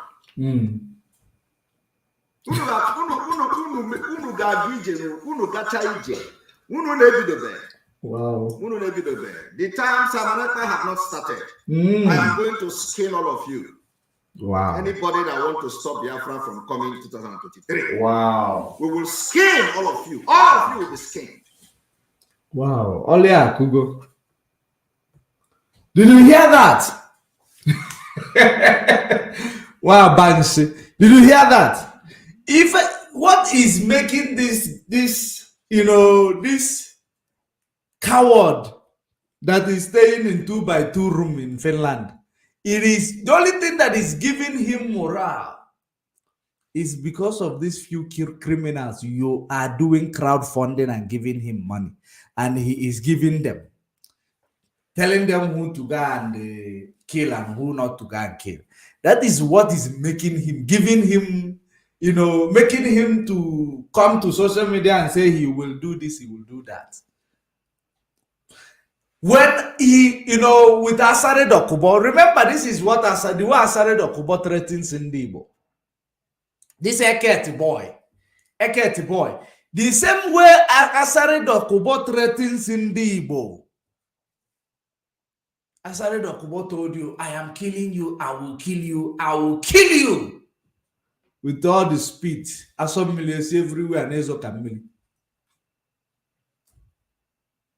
then, this one I've learned, market, how to now, threaten you too. How to threaten you too. It is not for people like us. Simon Gajuese. Atom Gajuese. Oburoba is not matter of talking mouth. Gajuese. Gajuanya na Judge Money. Go and ask who is Judge Money. Gajuo the real essay. It's not about you come to the media, you will be intimidating people, and because people who are very, very gullible, when you are talking, this your gibberish, it will look like it makes sense. It does not make sense.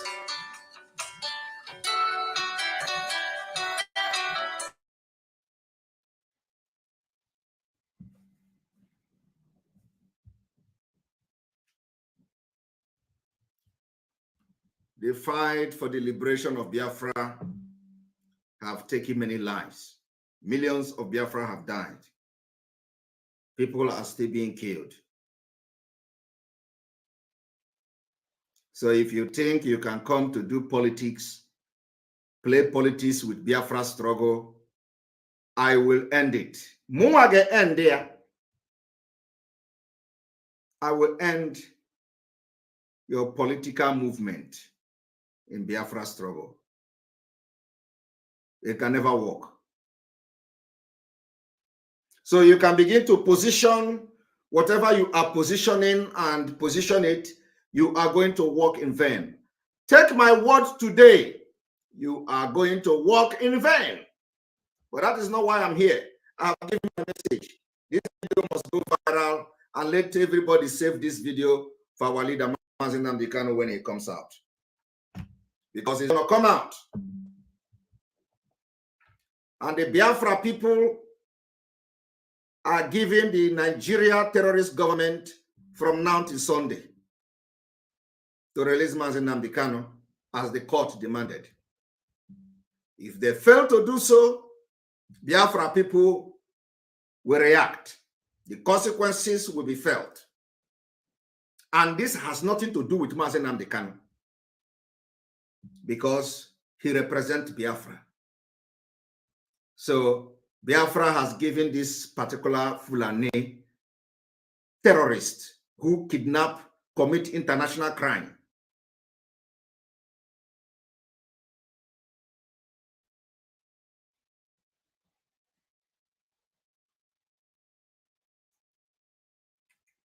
from now till the 16th of this month.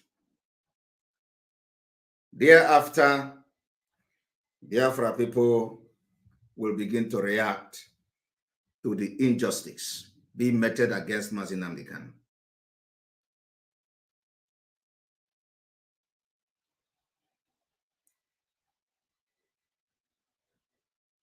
From the 16th of this month, from Sunday, if after Sunday, Mazi Nnamdi Kanu is not in Afarauku,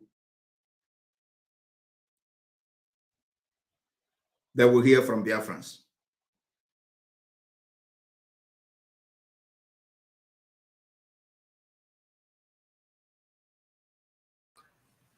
Now, I want you to understand. Wow. I want to tell you, you see this guy? You see what he is talking? You see this guy? This guy here, is it here? There. You see all these things he is talking. It is gibberish. It is gibberish. Does not have any meaning. The reason why this guy is always proactive to come and make mouth is for you to believe he's the one doing something. He is doing. This guy is somebody who tell you he is working to release Mazen Nnamdi Kanu without having a legal team. This guy is the one who told you Barrister Jofo is compromised. He went to meet ASARI DOKUBO. He went to meet this person. He went to meet Tompolo. It's without knowing that he claimed that these people are compromised since last year. He could not bring his own lawyer, even though he's told you that he has redirected IPOB funds. That, you know, when their money is finished, they should come and kneel down for AUTOPILOT to give them money, which means that they have redirected Biafran money to their pocket. Now, he could not get a legal team for Mazen Nnamdi Kanu. And yet he is telling you, but he's telling you that he's giving them time because he always wants to reap from where he did not sow. That's exactly what he does. And all his ERATS will come and tell you this is how what Simon is doing is helping Mazen Nnamdi Kanu indirectly. You will understand that they are not truthful. They are not sincere. They are Nigeria. They are from Nigeria. They are not sincere because anything coming out of the zoo is not sincere. Now, the reason why he's telling you he give them by Sunday, because, of course, you know, Mazen Nnamdi Kanu case ended, you know, late Friday, right? It was late Friday, which means if there is any document submission and this and that, according to, I am just giving you with common sense is what I am giving you. Any documentation 102 Monday is a resumption of everything. So that if eventually Mazen Nnamdi Kanu come out tomorrow, he will say because he gave them ultimatum. Hi, Simon Eba. It is for those whom are very, very naive and gullible that you will continue to fool, not people like us. You are still a baby. Let's continue. Let's finalize his madness here. This time around, it will be completely different. Believe me. You call for lockdown. No one responded. And anybody who is thinking that Biafra is going to allow election to hold in Biafra land, you are joking. You are joking. When we go to that bridge, we are going to cross it. Wow. Having said that, do you know what it is? Do you know the meaning of this? Some of you who are intelligent out there, do you know the meaning of this? He called Mazen Nnamdi Kanu his leader, right? His leader. And he claimed that he's doing everything to release his leader as a disciple. Do you know what he is telling you? When we get to that bridge, we cross it. Remember, there is a caller who called him and said, when Mazen Nnamdi Kanu come out, they will not listen to him. Now, if Mazen Nnamdi Kanu come out, I believe that Mazen Nnamdi Kanu is our leader. He's the one who will tell us, will there be election or not? So, that means he is telling you in advance, we will not listen to Mazen Nnamdi Kanu. Are you paying attention? Are you getting it? That is what he is saying in advance. When we get to that bridge, we will cross it. What if Mazen Nnamdi Kanu come out and say there will be nobody will be boycotting any election? We are not going to interfere with their election. What if he says so? He said, Ekperima will tell you and nobody will stop it. It's possible that Mazen Nnamdi Kanu will say, we're boycotting. You never know. But is Ekperima in that position to tell you nobody will stop it when he claims he is a disciple? Is he in that position to tell you such things? Of course, the answer is no. So why is he trying his luck? Why is he telling you such things? Because he knows exactly what he is up to. This guy is here to actually destroy the struggle. He is here to actually fight Mazen Nnamdi Kanu. But the reason why he has not started fighting Mazen Nnamdi Kanu now, he wants to build a background, but so that you will say that this guy fought for Mazen Nnamdi Kanu all this while. And Mazen Nnamdi Kanu come and turn his back against him. And you will say that Mazen Nnamdi Kanu is ungrateful. That is exactly the narrative. That is exactly the school that this guy is taking you to right now. Believe you me. That's exactly the school he is taking you guys to.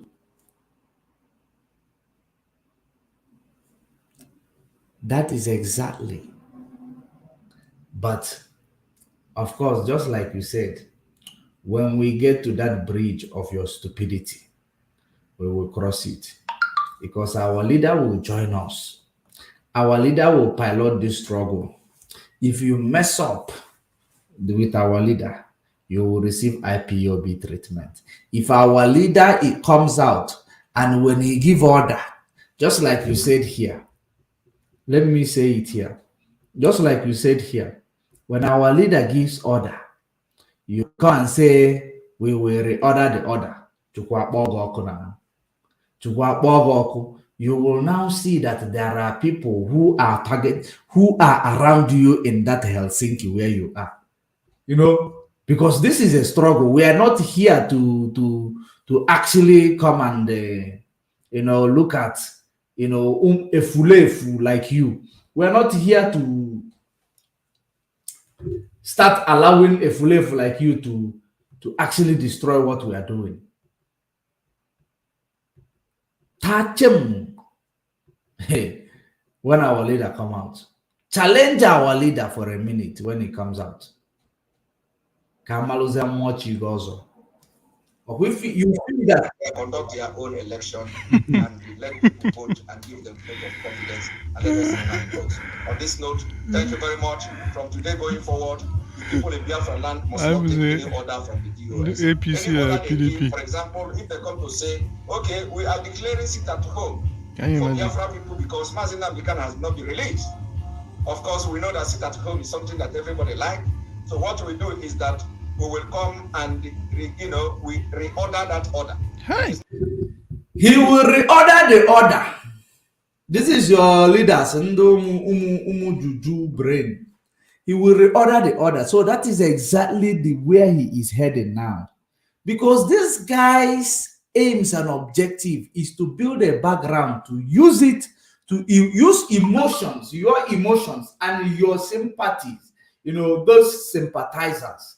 He want to use those sympathizers, criminals like him, one Nigerianist, to come and tell you that the reason why Mazen Nnamdi Kanu turned against me after I've called him disciple, after I have fought for him, after I made an enemy for him, but Mazen Nnamdi Kanu did not tell you to do anything. I mean, while everything he told you to do, you are doing otherwise. So the reason why he has not started fighting Mazen Nnamdi Kanu, even having heard from Barrister Joe, or having heard from anybody who has gone to see Mazen Nnamdi Kanu, he fought the wife because the wife is out. He fought the wife because the reason why he turned against and insulted the wife of Mazen Nnamdi Kanu, it is because he knows Mazen Nnamdi Kanu's wife came and, give you the solution to your problem. He has to fight her. because he never knew that Mazen Nnamdi Kanu is coming out soon. He never believed, except my Twitter that I tweeted on 27.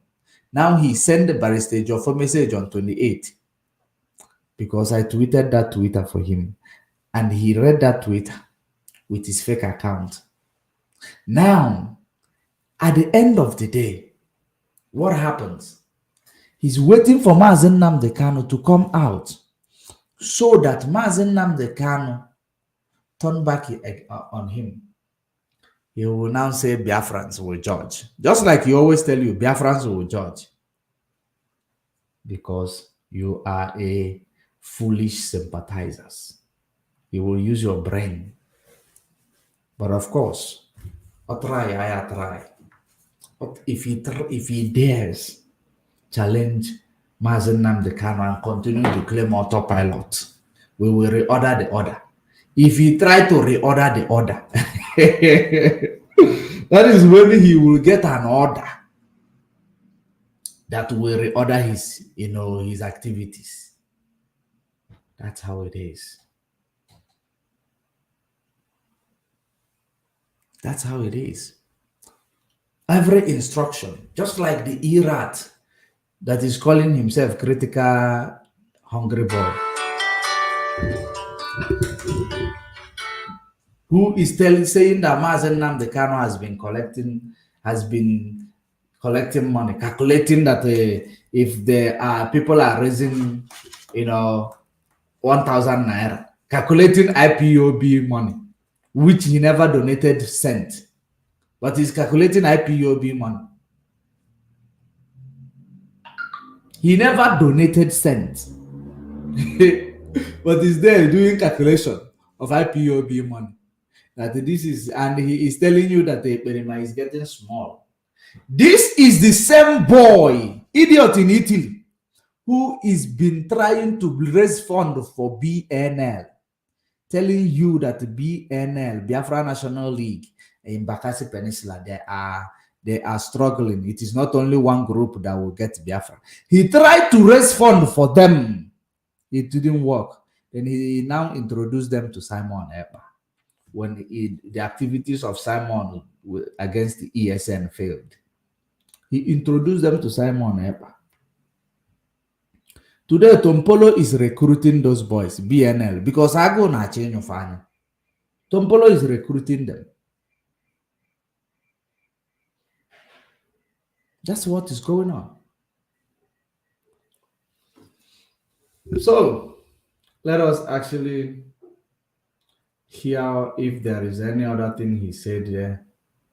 But I believe we are done in that regard here. Well, let's hear it to see if there is more thing that need to be addressed, because we must not leave any stone unturned. We don't want to leave any stone unturned. Let me see. So pay attention. To talk to my brother Topolo.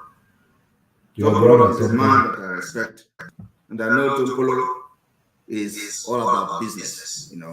It's all about business, all about what he is talking to his brother Tompolo, because Tompolo sideline his partner in crime, ASARI DOKUBO.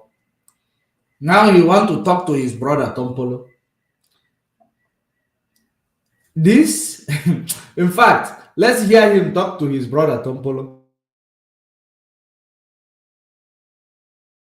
what he want, percentage want to get from Nigeria and all that. So I am going to address the video of Tompolo. Very brief.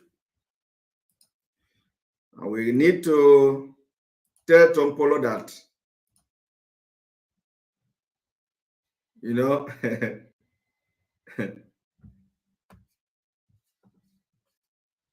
here we go.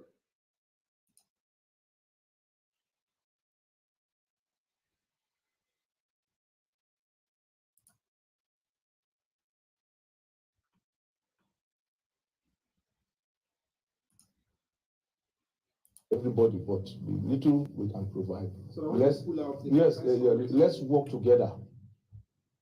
And if the security people are sincere, few of them are sincere. They are very, very ready to work with us, but many of them are involved.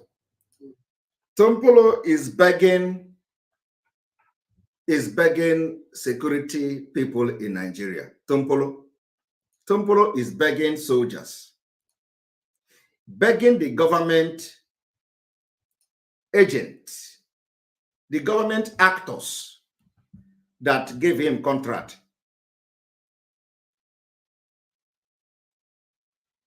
Tompolo is begging the Nigeria Fulani terrorist government that is incarcerating Mazi Nnamdi Kanu, that refused to release Mazi Nnamdi Kanu. He is begging them, saying, you are the criminals too. The security agent who is guiding Mazi Nnamdi Kanu, putting him in DSS dungeon, they are all criminals. Tompolo is saying they are the ones that are committing the crime. And so, majority of them are the ones committing the crime. Tompolo is now informing them that the people he is going to engage and fight are the Nigeria government agent, the army and the police. And yet, Tompolo wants to be part of Nigeria. Okay, I believe that Mazi Chinasa Samoru did justice to this. I believe that Mazi Chinasa Samoru did justice to this Tompolo issue. So let us move into another thing. We had a caller. We had someone who called initially. So let me bring him in because I believe he has a lot in the bag to talk to us about. So let me bring him in before we go to. Yes, are you ready to talk? Okay. Please go ahead. Your friends are listening. Okay. Well done. I thank you again. You are doing a good job, and I've always made it clear that it is very, very unfortunate for our people not to think out of the box, because what this guy has always done is use what I told him that he was using a reverse psychology on our people. At all times, he's using reverse psychology to target our vulnerable brother. You see, he says that this is not about Mazi Nnamdi Kanu, it's about Biafra. Then why do you want him bringing Mazi Nnamdi Kanu into the whole stuff again? I mean, I still don't understand how unintelligible, uninformed, and I don't want to use a harsh word, that this guy is, and people are listening to him. He has never made sense one bit. He's not making sense. He has never made sense at all. It's all about business for him. It's all about business. But it's unfortunate that he is doing this business with the blood of our people. How long can we open our eyes? Well, let me make this thing clear for our people to understand. Listen, this guy has only 60-something or 50,000 people subscribe to his YouTube or whatever.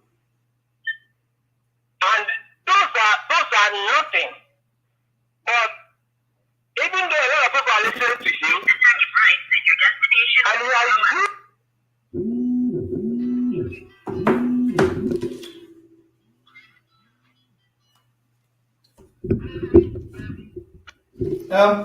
Please hold on. There is a call that is distracting the So go ahead now. Go ahead. Yes. So he has caused a lot of chaos in our policy, and our people are still ignorant of his whole stuff, and they are still listening to him. I'm not saying that people are not going to listen to people who are bloggers, because I see him as a blogger. President Kano was never a blogger. He has to go back to when Mazi was an advocate for a true Nigerian renaissance. I don't know if you can find that and play it to our people. Mazi was a true advocate to a better Nigeria. But he was disappointed. And he began to tell our people, this is like 12, 14 years ago. 2011, go and check it. He anchored a protest, and he was protesting in London. And people were there. He was advocating for gold Nigeria, for a better Nigeria, for a new Nigeria. But he was disappointed. And when he was disappointed, and he told everybody that if you serve Nigeria, you will come back disappointed. Is it not happening? I said I will not call this guy. I will not call his name. I stopped listening to him since September a year, and now I have not listened to him. I have not gone to his page because I love this guy. I came on to his page and I told him, look, Simon, why not start your own? You have tested your popularity. Somebody told you to test your popularity. You have tested, and people are listening to you. People are sympathetic to what you're saying. But why not start your own cause? You will be legitimate. He said, no, we are not here to talk about my own place. We are talking about Biafra. I said, okay, but you can go out that, you can pursue your cause through a different path. Exactly. But unfortunately, he's not. He wants to ridicule me. He said I should come on his platform and debunk his lies. By the time I came, he pushed me out. He blocked me from coming on his page. It's so sad. And why should people continue to listen to me? You know, it pains me. I visited my doctor a couple of days ago. And we started talking about things. There's a project I was planning to start. So we started talking about Nigeria. And he mentioned this. I said, oh, Doc, do you listen to this guy? He said, I said, oh, Doc, you are very unfortunate though. He said, what do I mean? I said, Doc, when did you start listening to this? I said, a couple of months ago. I said, okay. I said, Doc, I started to this guy in 2000 and like 3 years now. I started following him. But I appeared almost on his platform every day until I traveled to Nigeria, came back, I heard what he was saying and what he was doing. I confronted him. I said, Doc, this guy is never, how will I put it? How did I put it? I asked for my negotiation. Stop. Oh, no. This man, this man, he is a liar. Not only is a liar, he is a murderer. Not only is a murderer, he kills people, and he is going to end very badly. The doctor was very, very surprised. I said, boy, this is what this guy is. And if you want to do yourself a favor, you don't need to listen to him because he doesn't want your attention. If people should stop giving this guy attention, he will just fizzle out like ERATS and all of them. But they are giving him attention because you know what he's using. He understands how reverse psychology works. Yes. They will come and tell you, I am going to do this exposition on this and on this. And he will come and be talking nonsense. Exactly. So why would I be listening to nonsense? Because he's talking complete out nonsense. That is what he's talking about. So why would I, in good conscience, listen to him? So, you see, I mean, you know, I called somebody who is very, very important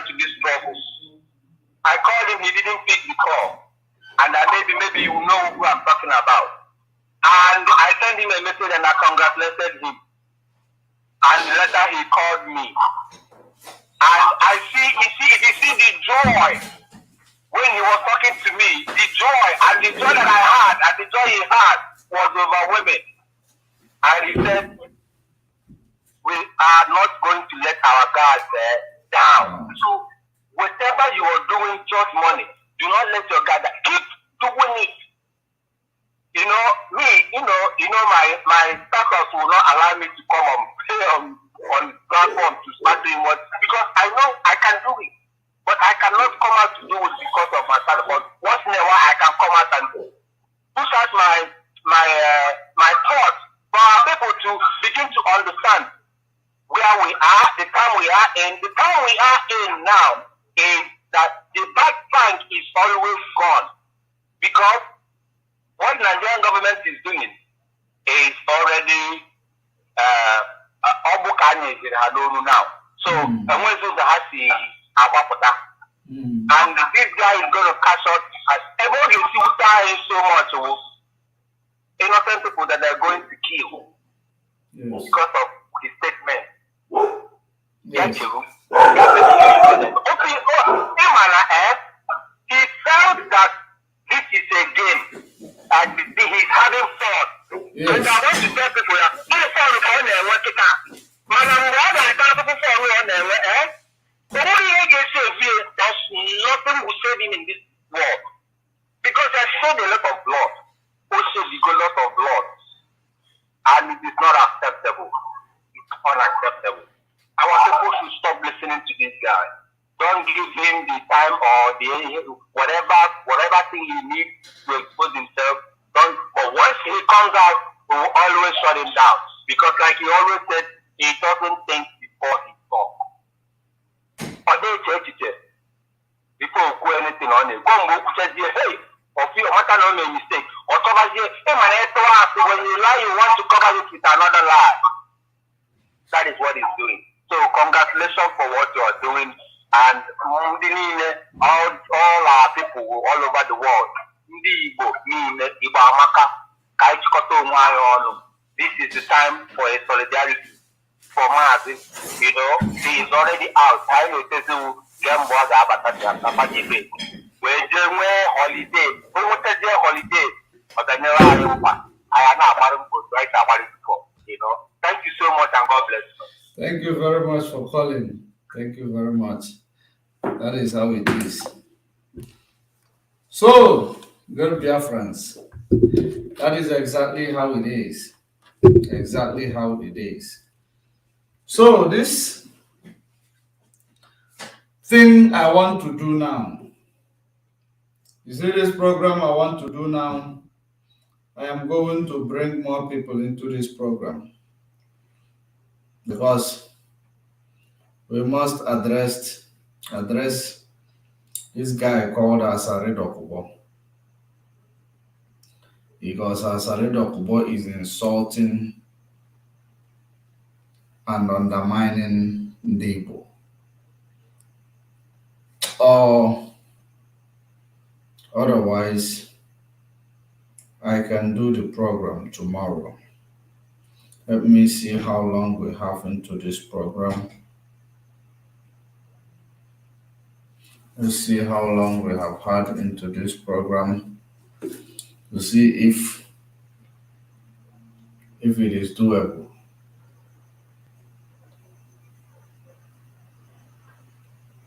Two hours.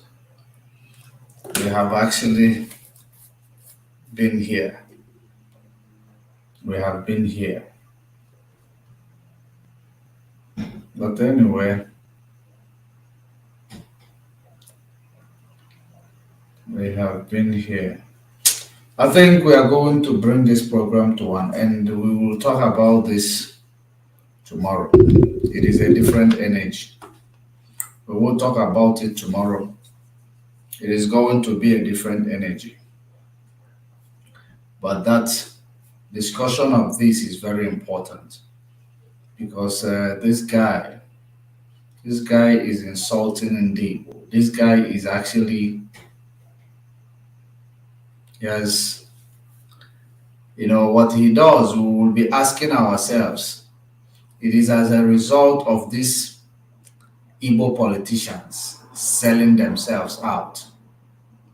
That is the reason why none of them will stand up to challenge him. No one will stand up to challenge him because they know they are compromised already. They are compromised already.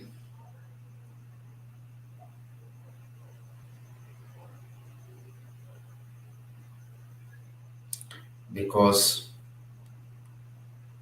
the way he talks to Ndi Igbo, yet he calls himself, he has Igbo blood, that his name is Hope Uzodimma. His name is Uzodimma. He said a whole lot in this video, actually. But we are going to address it tomorrow evening or afternoon. Whichever time we have, we will address this one. Let us go through with this to address. And let me actually finalize what I was saying about this gang leader of the infiltrator. This guy. I want you to know that this guy you see here, what he was doing. Now I want to analyze to you something I said I will tell you. When Barrister Joffer and I were discussing this, I want to now expose to you the guilty conscience that I talked about.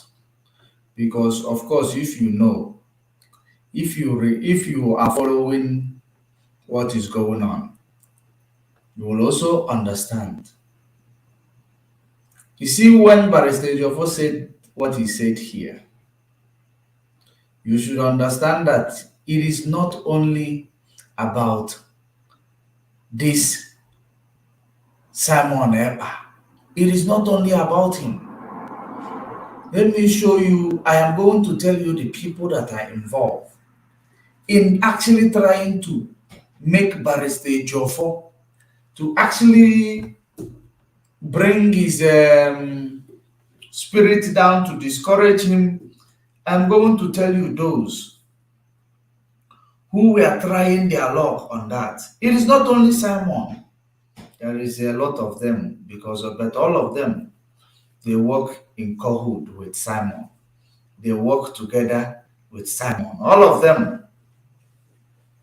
And for you to know that Simon is the real deal on all these people, all the things that Barrister Joffer lamented about, that is the reason why he picked it up.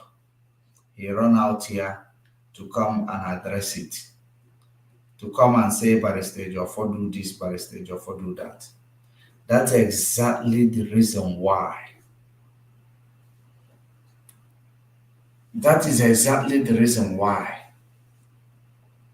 he is telling you what he told you. He did what he said because he knows exactly that it is not about only him.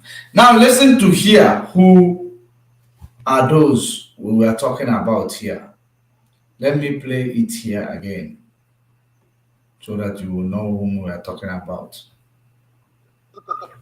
These buffoons that are attacking Ojotobi. Look at them. And I has confused down. Every day I complain to him. He says, I don't want us to take the blessing. I commanded them, including you. He can't do that. It's exceptional. Listen to this. Is exceptional. You are also exceptional. So I commanded them. More especially the leadership. I can't thank them enough. My also, the admonition from William Mazman. Nothing has confused down. Every day I complain to him. He says, I don't want us to discuss this matter again. Don't do all you can when you come out. It's my fight, not your fight. I don't tell him nothing has to do with what I do. He has clearly that. He has every function of all the processes they are doing. How they are calling my names, how they are blackmailing me, those that think they know he has everything they are doing. But he asks you to remain quiet. He asks you to remain silent in the face of time, you are addressing. And to remain focused. And I listen to him. I listen to him because I know that if I give attention to those idiots who want nothing, who have not total relevance in the scheme of things, if I give attention to them, I will be there. And I will not give attention to them. At some point, they started attacking Ezekebe. They started this buffoon started attacking Ezekebe. Look at them. Now, I want you to know, when Barrister Jofo is telling you about people who were actually trying to discourage him so that he will not get Mazen Nnamdi Kanu released, if you talk about them, number one person is Canon Takano, because Canon Takano was the one who was directly attacking Barrister Jofo. Number two, if you understand, it was Canon Takano who actually brought Simon Ekpa, who gave him the ladder to climb. These are the people. You know, it is not things that we are going to talk about. But when he started saying this, I reasoned with myself. I already knew where he was going. When I started saying it, I reasoned. Because I am very, very, very, very fast in reasoning. When he was saying this, I pictured Canon Takano. I pictured Simon Ekpa. I pictured so many of all these infiltrators. There are many of them. Even some of them that are in WhatsApp groups. Message flags in WhatsApp groups. I pictured all of them attacking the lawyers. They are autopilot. They could not bring another lawyer to replace the lawyer they are attacking.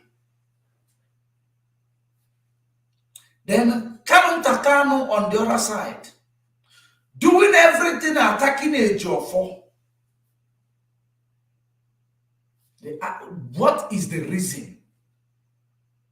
Does it mean he does not want his brother to come out? The answer is for him to give it to us.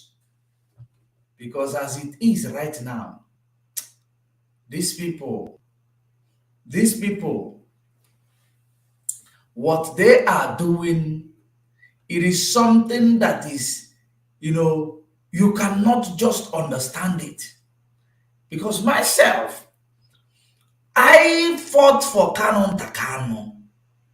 I fought for him.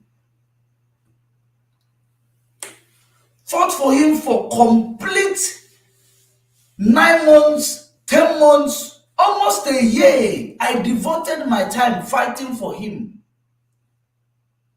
without knowing. I'm bringing people into this program more.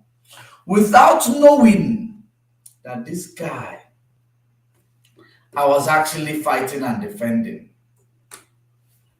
He is not, worth it.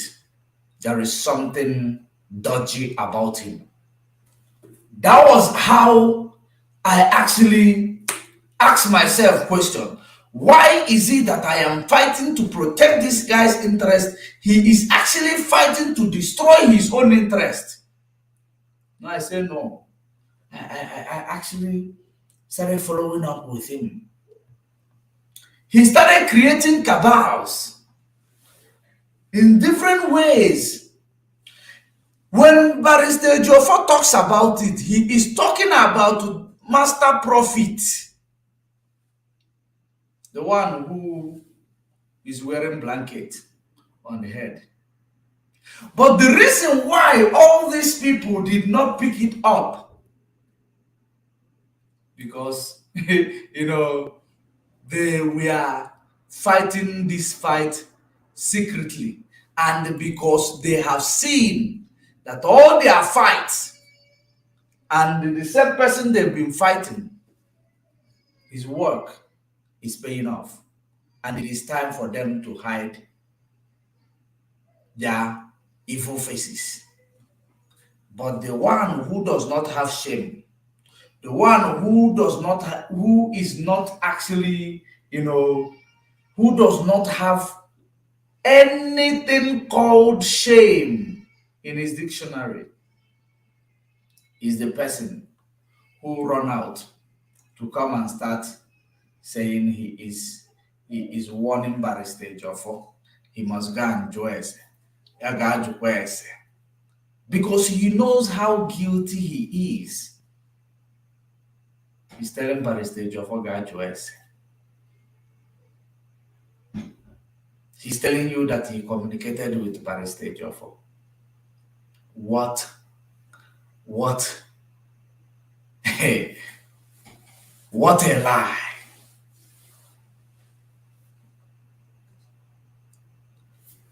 So, Master Prophet, Canon Takano, they tried everything to distract Barrister Joffo, Simon Epa, which they are working with and acting as if they are not working with him. Because Canon Takano brought Simon to use Simon as a puppy. He thought he would use Simon to replace his brother. So that when he replaces his brother, he will now use Simon to do, mouthpiece after he will take over. But little did he know that Simon himself has his own agenda. He has his own agenda. When he found out or when he discovered that Simon has his own agenda, then they started fighting. Immediately, because Simon already knows the thoughts of Canon Takano. That's why Simon ran out immediately to remind Canon Takano, you sold your brother. That is exactly to shut him up, to make him not to actually go anywhere. He reminded him, you sold your brother. We know we are in this together, but you are the family member. You are shame, go shame people. You are shame, go shame people. Unlike him, Simon Epa, who is an outsider, who does not have shame himself. That's exactly what happened. But immediately, Barrister Joffo came and complained that people who were making him, that if you want to write a case or study a case, he will not even concentrate because of the attack, blackmail, manipulations. He could not concentrate because what they were doing for him not to concentrate so that they will actually give up at some point on Mazen Nnamdi Kanu.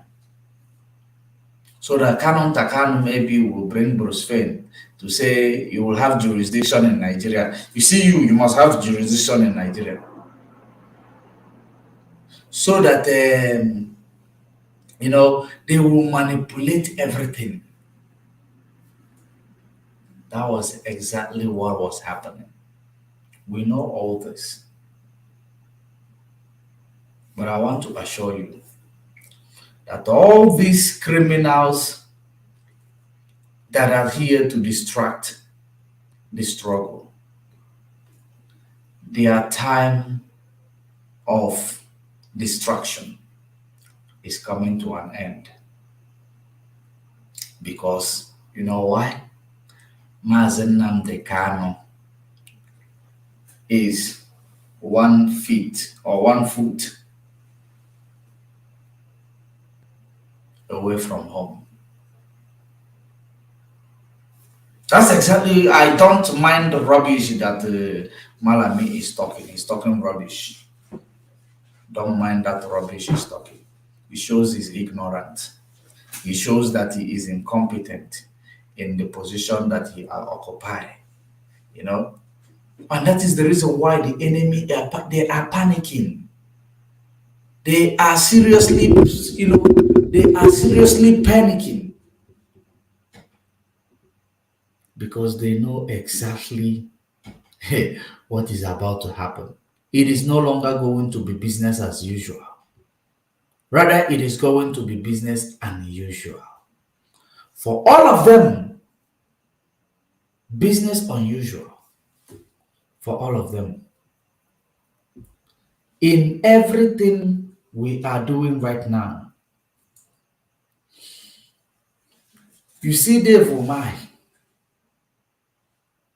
and all these people who are using all these people we believe that we were defending, like Canon Takan, Simon Eba, Rochas or Kolocha and them, using these people, undermining the struggle, undermining what we are doing. It is time we are going to put all of them in their places. We are going to put all of them in their places. Because we have seen what happened. They isolated Mazen Nnamdi Kanu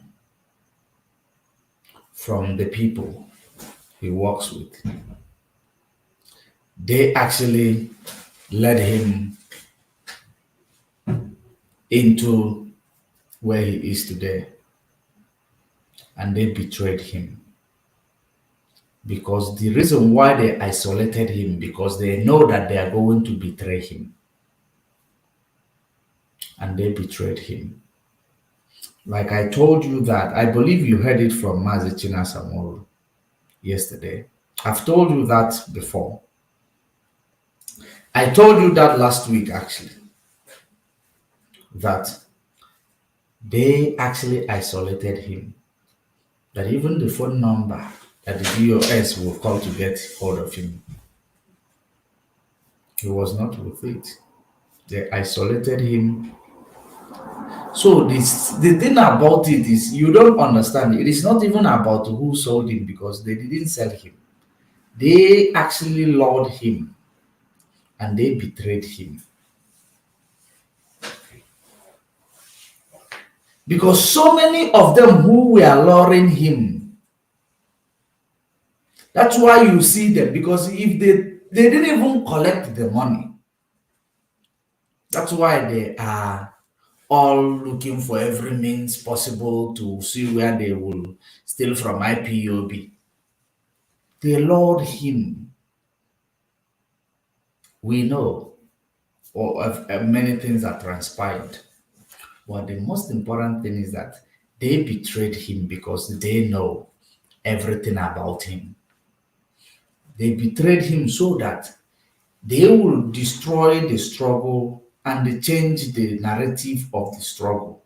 Even if he managed to escape, because when they thought, no, this is the end of the, this is the end of the road for him. Judas, because they believe that they know what they were doing, without them knowing that Mazen Nnamdi Kanu is a master in this game of chess. Faraliane came back. Instead of doing what they're supposed to do, they wanted to destroy the struggle. Without knowing that what God has ordained, you can never ever change it. No one. No human being will change it. You can only try. Your destiny can delay. It can delay, but it will never be changed. It is only your choice that will make your destiny be changed. Your choice, your decisions can change your destiny. But if you make a good choice, that is the choice Mazen Nnamdi Kanu made. He knows, even if they were, advising him, don't talk to DOS, don't communicate with the DOS, don't talk to them. They consist of many people. If you talk to them, this mission will fail. Don't talk to them. He knows exactly what he left behind. He knows that these people, they have what it takes to put their brain in gear, to endure and persevere, to fight every enemy, both external and within. He knows. That's actually what gave him confidence to embark on this journey. And that is exactly the reason why you are seeing the faith. Everything is turning around for our own good. This struggle is ordained by Chukwokikabiam Elohim who lives in heaven. It is not of human making. It is of that God who lead this struggle. Otherwise, Nigeria agents wanted to kill him. They were in that thing to kill him, but they have seen it is in another man's soil. They have seen there is a, it happened where there is a camera. He blew their cover. They wanted to end him and act as if terrorists got hold of him in Kenya.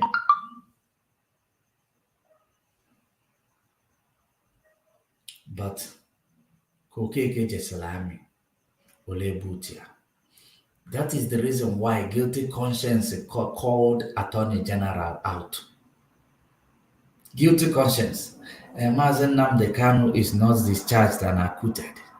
Mazen Nnamdi Kanu is just discharged. Why did he just discharged? Why was he just discharged? I thought you called him a terrorist. In your court, he defeated you. He promised you that he will come to your court, he will defeat you. He defeated you in your court. Then you want to now bring up another thing, another propaganda. Because you people that are working for the zoo, all of you forget so easily. That's why I always tell Simon Epa, you talk before you think. All of you working for the zoo, you forget so easily. He told you he is coming back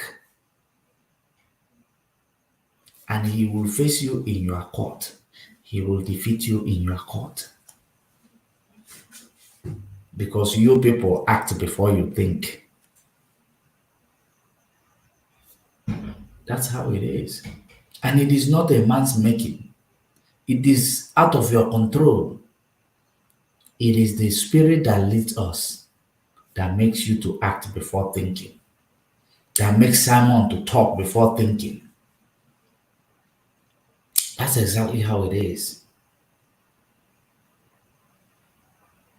IPOB, we have defeated Nigeria in their own court. The conspiracy they want to create right now, it is going to destroy them. You see the conspiracy? It is going to ruin Nigeria in the global stage because we have already told the international community, Nigeria is acting like a banana republic, a lawless country, where there is three arms of government. There is judiciary, there is legislature, there is executive. In judiciary, you find justice system, judiciary. Legislatures, you find Senate House. Senate people are the ones who are supposed to be moving motion of no confidence to remove a president or force him to impeach, to resign. Instead of doing that, they are protesting. Buhari must go. Buhari must go. Is that not a joke? Executive now, who is untouchable, which is Buhari himself, Jubril. The executive, which is untouchable, is now actually interfering in the Senate, interfering with the judiciary, interfering with the legislature. The same executive said he is not going to interfere with judiciary. That is the only thing that is out of his reach and power. That let Mazen Nnamdi Kanu face the law in the judiciary. That he does not interfere with the judiciary. This same executive, now Mazen Nnamdi Kanu went through their judiciary, defeated them flawlessly, in their judiciary. They're now changing the case. That it is the fact that Mazen Nnamdi Kanu defeated them because they have committed an act of terrorism by going to Kenya to kidnap, to abduct somebody. Not through, they did not abduct him. They did not bring him back through extradition protocols, which is recognized by the international law and treaties. They did not do that. They extraordinary rendition him.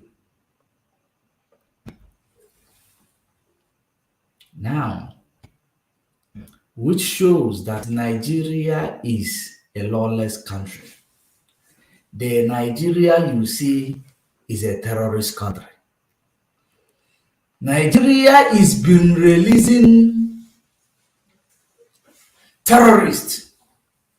They just released few terrorists from Ikoyi prison, if I'm not mistaken.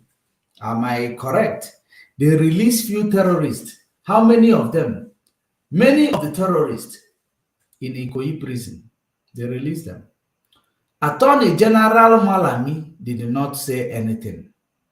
He did not say that we are not releasing this terrorist because this terrorist is this and that. But they just released him. They released them. He didn't say that we are not discharging and acquitting this terrorist. But when it comes to somebody who asks for the freedom of his nation, Attorney General remembered he is not discharged and acquitted. We can just rearrest him. That is the reason why this toad that is in front of your screen, he gave him the temerity to talk rubbish. He gives him the temerity to talk rubbish. I don't know why this video of your president's interview is not playing. But let me see if I will do screen grab. Let me open it where he said he does not interfere. If there is any section he does not interfere with, it is the judiciary.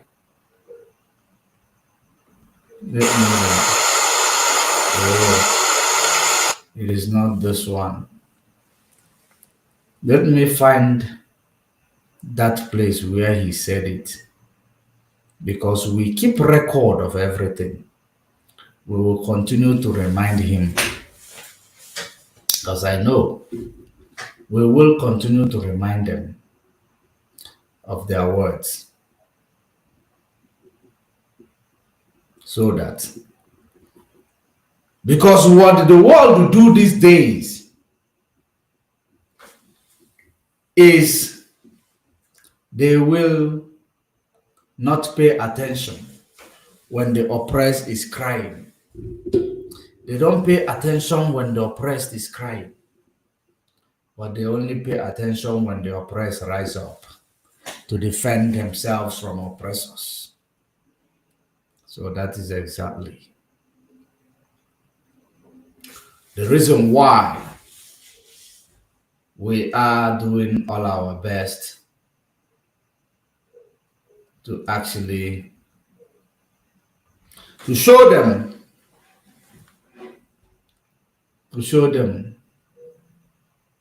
and hold them according to their words. I just hope I will find this video.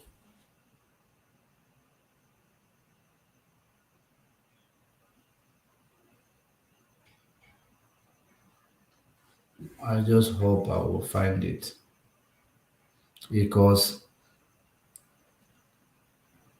I wanted to actually address that pig in the creek. But of course, I don't think time will permit me. I will address him tomorrow. Time will not permit me very well. I will address him tomorrow because I need to play this video where your president said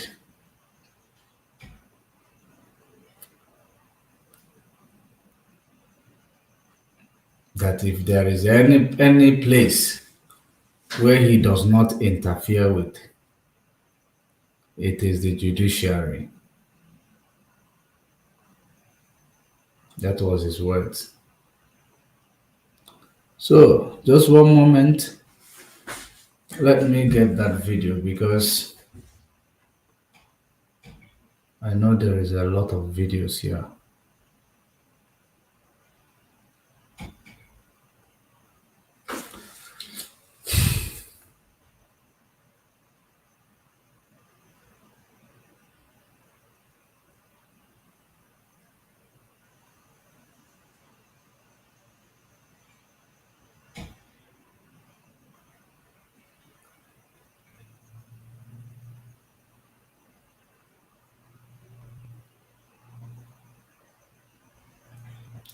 Let's see this one.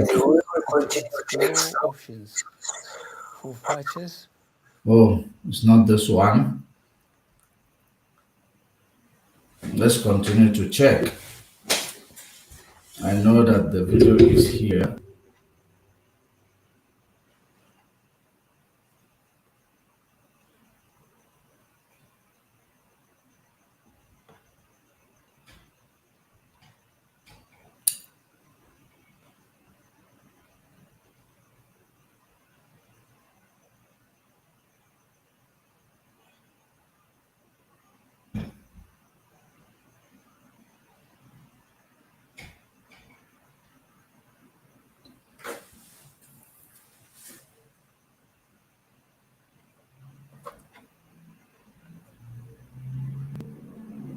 All right, let me do this. Let me bring it direct from its source.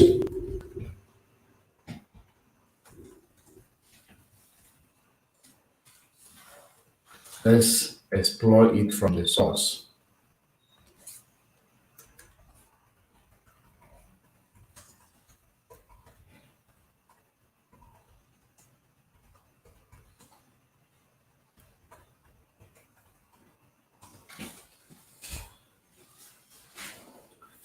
Got it.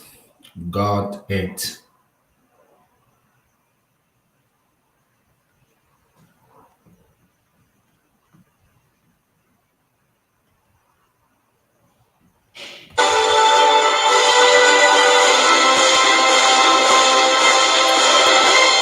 Now. Hello and welcome to this very special program, an exclusive interview with President Muhammadu Buhari. I'm Sean Kimbaloye. And I'm Maupe Okun Yusuf. President Muhammadu Buhari's taciturn reputation is no secret, and so the interview was a rare one. The president's preference for communication with his people, we have been told, was not through interviews. The weather they are mentioning, the climate change and so on. In Nigeria, we are very susceptible. Accidents, wind years. Let's now trace back. On which we understand.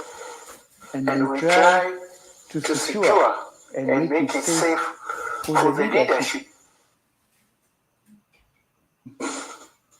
Successfully implement the budget was because in both within Africa, we have to make sure that can't imagine what was happening even between Lagos and Ibadan 6 months ago. Because we need to buy machinery. Chinese loans.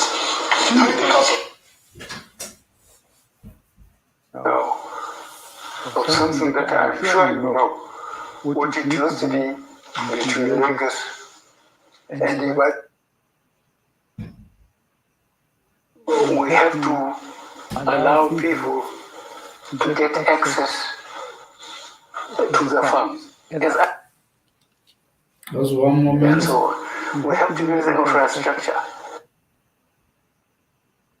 and even up to wouldn't dare interfere with the judiciary. I want you to hear here. This is what we're looking for. There is one institution. Any update on that? I want you to pay attention here. This is the time we have been here. Maybe in 2014, so I told you from 2014 to back to 1999, how much we are earning. And there is a problem now. This is where we are going to remind the Nigerian government of their words. Pay very good attention and share the video, because we are going to cut this part after this video to remind them exactly of their words. I know that, but this video might be having what they call this thing, but it doesn't matter. But let's hear. The petroleum industry is becoming more complicated and unreliable, let me put it that way. No doubt the issue of Nnamdi Kanu and the indigenous people of Biafra, IPOB, could be a touchy one, and Igbo elders will be looking forward to an update on their meeting with the president. Yes, he obliges and gives a status report.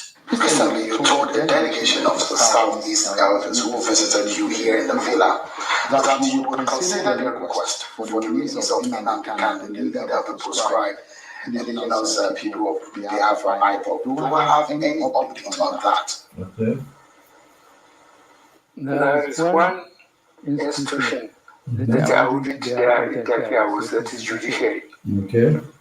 Kanu's case is with the judiciary.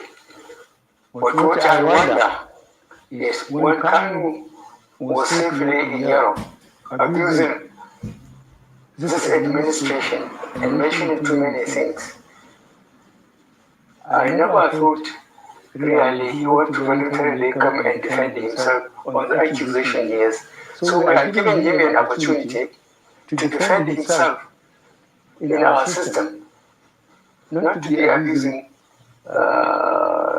us from Europe. Now I want you to hear the conflict of interest. He is giving him a chance. If there is any institution that he does not interfere with, it is the judiciary. That now he is now telling you. He also made it clear to those who can reason. It is not just about judiciary, because this is a personal issue. That is the reason why he said when he was there in Europe, saying many things, exposing many things about this administration. Did you hear that? About this administration. So that means claiming that he does not interfere with the judiciary was exactly what he did in the opposite in High Court, Nigeria Federal High Court, Abuja. Because this is, you can hear the tone, the conflict of interest. That these people, they are not there to try Mazen Nnamdi Kanu. Their plan was to kill him, and they were all frustrated because they couldn't get it done. That is the reason why frustratedly, the way he is frustrated, he is telling you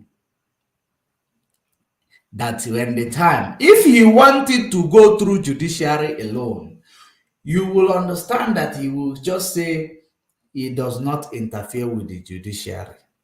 But he's now telling you when he was saying many things about this administration, it exposes a lot of things, that this administration is a dictatorship regime. You cannot talk to them. You cannot say anything against them. You cannot even demand for service delivery from them. You cannot even demand for security of your people for them. That is the reason why Governor Autumn is still crying for them to give him license to actually hold arm to defend themselves from the terrorists that this government is creating. Are you paying attention? Dictatorship.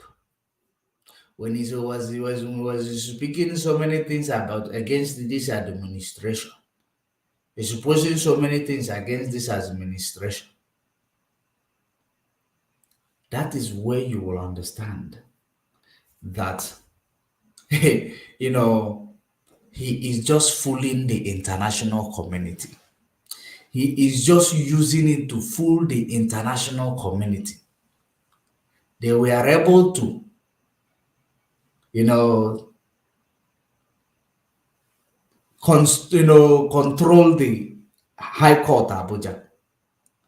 But the one in Court of Appeal, it took them by surprise, because the people who are competent in their duty, who knows that the whole world is watching them to actually test their competency, knowing that the whole world knows the truth.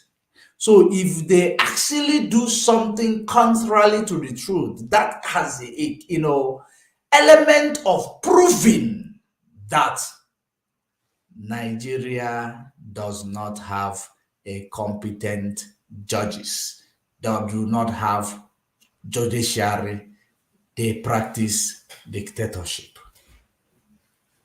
So those who knows the implications of trying to manipulate the justice, trying to manipulate the law, having seen that the act of terrorism is committed against this man, he is telling you he wants this man to go and be tried in their system. This man got tried in Buhari's or Jubilee's system. And this same man defeated you and your system. Now, you still do making sentiment, because what General Atomi is saying is a sentiment. We can only find out if by Monday they did not release Mazen Nnamdi Kanu. Because he made a sentiment which is condemnable by any reasonable, educated, intellectual, people in Nigeria. They're supposed to admonish that. Because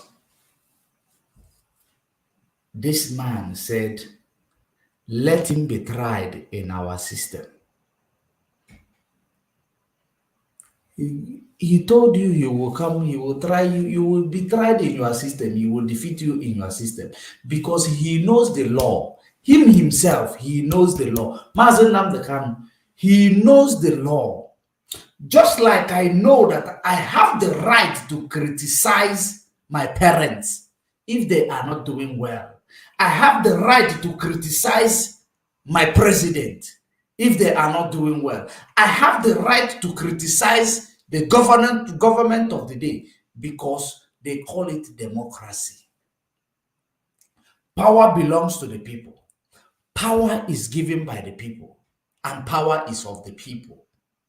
So, if you say you are in a democratic nation,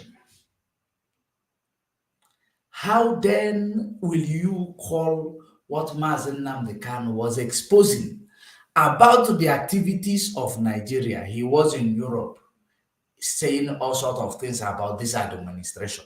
So you are your administration cannot actually be, it cannot be challenged.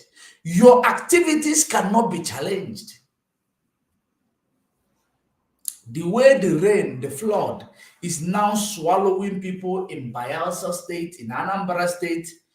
So it means that if such things happen, it means that there is no service delivery. There are no adequate, infrastructure that will control these channels where this flood will be going through, so that it does not come and swallow people and their homes. It does not come and take people away from their homes. And there is none of you who will even try to engage these families who are the victim of this flood, because you don't care. And the same administration you do not want us to talk about. Is that not dictatorship regime? Because I have not seen what Mazen Nnamdi Kanu said that is outside democracy, outside the democratic right of every individual. He said that you are not Buhari, you are Jubril. Why did you not challenge that in your court? Because you know that challenging this in your court is going to take you to do DNA. That is number one. It is within his right to checkmate who is the president. Is he still the same man we put there that is there? It is not a crime. It is not a crime. Where it is going to be a crime is when you do DNA in public and tell us that you are Buhari. Then that is where it is a crime. He will be fined. He will be fined. That's how it is. For defamation of character. That's how it is. It is just a defamation of character.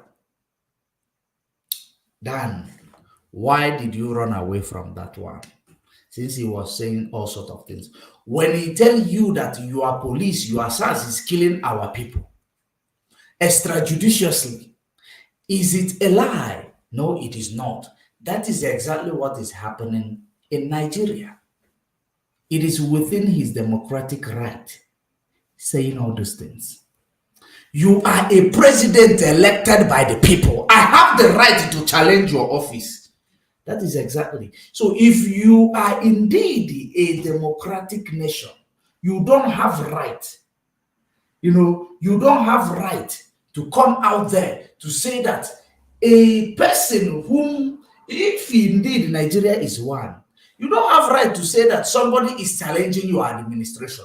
Your administration is bound to be challenged by the people who created that administration, who made sure that you are there. That's how things work. But because you people are less informed, or maybe uninformed, you don't know, but you go to Europe, you enjoy their democracy. You go around, enjoy their fresh air, their security, that to the extent that during the time of, your mistress, African leaders were driven in a bus. So because they believe they have security, you don't have. The reason why you people move with the millions of convoy, it is not because you people are most important in Africa or in the world. It is because you did not create adequate security.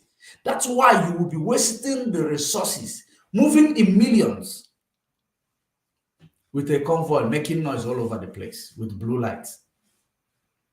You find when a president is moving, you find more than 40 convoys is going with the president. Whose money is that you are wasting on petrol? Taxpayers' money. It is not your money. So you need to be held accountable. So why then are you saying that Nnamdi Kanu was in Europe, saying all sorts of things about your administration, which means you have taken this issue personally? It is no longer judicial case. You just place it in judiciary for waste of time, because you know within yourself you are a dictator. Let us listen to him. Let us pay attention so that now you will understand what I just said here. indigenous people of Biafra IGBO. Do I have any update on that?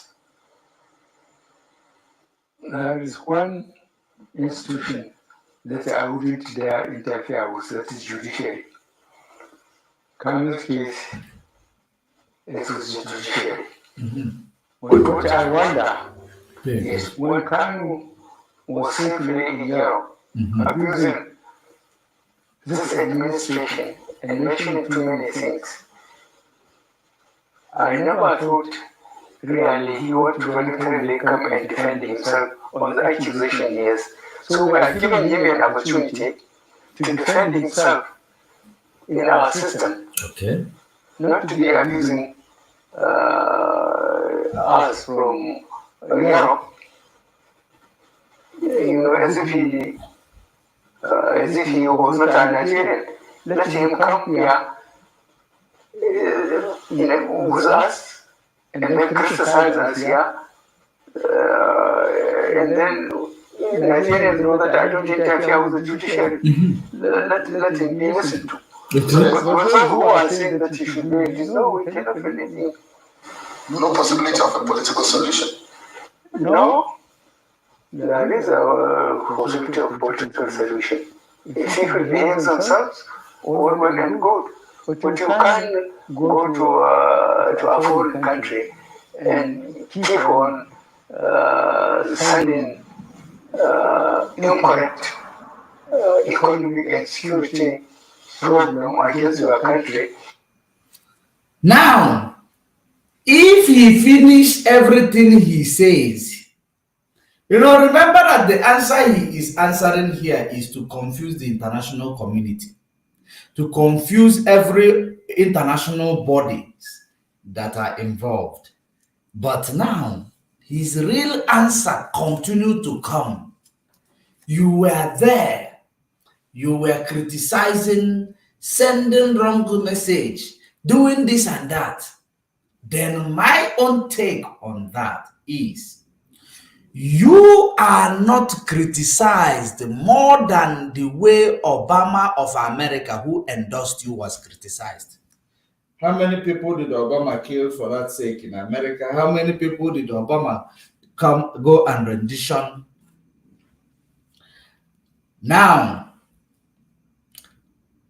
Joe Biden is there.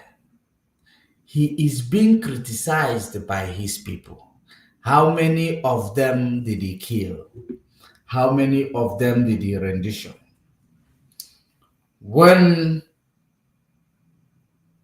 this man of UK, what is his name? Boris Johnson was there. People were criticizing him.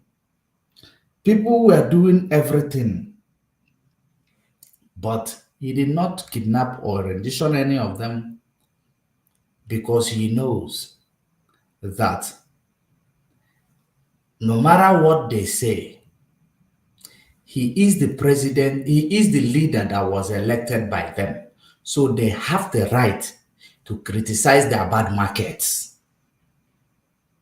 You cannot say you give me a bad market and you expect me not to criticize the bad market you give me.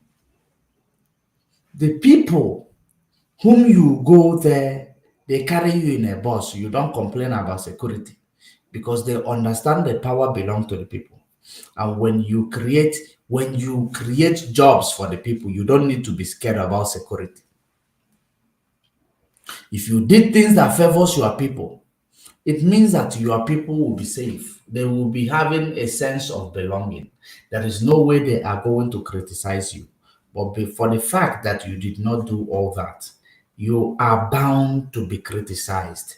You are not God. Even people criticize God. Did he send thunder to kill them? You sin against God every day. Did he send thunder to kill you? No, the answer is no. Yet, you say he was there, this administration. Because after sending your fake messages to international bodies, you will still come back to the real answer. He was there criticizing this administration. It is laughable. Let's continue. And thinking that you never have to account for what you have been doing. Let him account for what he has been doing. Mr. President, as we wind down now, I don't know, I think that sometimes you must sit and reflect about when you tried many times to be leader of this country and you succeeded on the fourth attempt. And I'm sure that you had your goals for this country when you ran for office. Many times you offered yourself. When you think and look at where Nigeria is and the way forward, do you fear for this country? Do you fear for our oneness and our unity? Now, if what Nnamdi Kanu is saying is not a fact, why is the journalist asking you? You tried so many times to get into this power, and the fourth time you entered. Now you see the situation of the country. What situation is he talking about? The same situation Mazen Nnamdi Kanu was lamenting. The same lamentation. You called it is a false information. Your journalist is asking you that same thing. Do you fear for this country? Do you fear for the oneness of this country? Let us go there and hear what he has to say, the dictator. No, I don't. I don't, because to be frank with you, from 15th January 1966, I've been in all the troubles in this country, including being in detention for more than 3 years. I think Nigerians, they make noise, I think, to get a better deal, but they know that we are better together than separate. Did you hear the answer? Do you fear for this country? Having seen the situation of the country, he said, I think Nigeria, they make noise. They make noise. The people who put you in power make noise. When they were campaigning for you, it was not a noise. When they were campaigning for you, it was not a noise. When they now, because you actually submitted your curriculum vitae before you will be actually deemed fit to run for that presidential office, why do you submit it? You submit it because you know that it is an employment given by the people through a ballot box. Today, those people who gave you that is now making noise for a better deal. They are making noise. At least if you say that they are clamoring, it is better than saying they are making noise for a better deal. And now, the better deal is that you are better off together than separated. Have you been separated before? How do you know we are better off together than separated? Have you been separated before? Very, very important question. Because it means if you don't have experience of anything, you cannot use that thing as a comparison or use it as an analogy or use it to do comparison. You can't. We are better off together because we are together, right? You have never tried the separation to see if it works.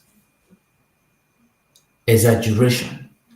Exaggeration. They will continue to make a decision that they don't have knowledge about.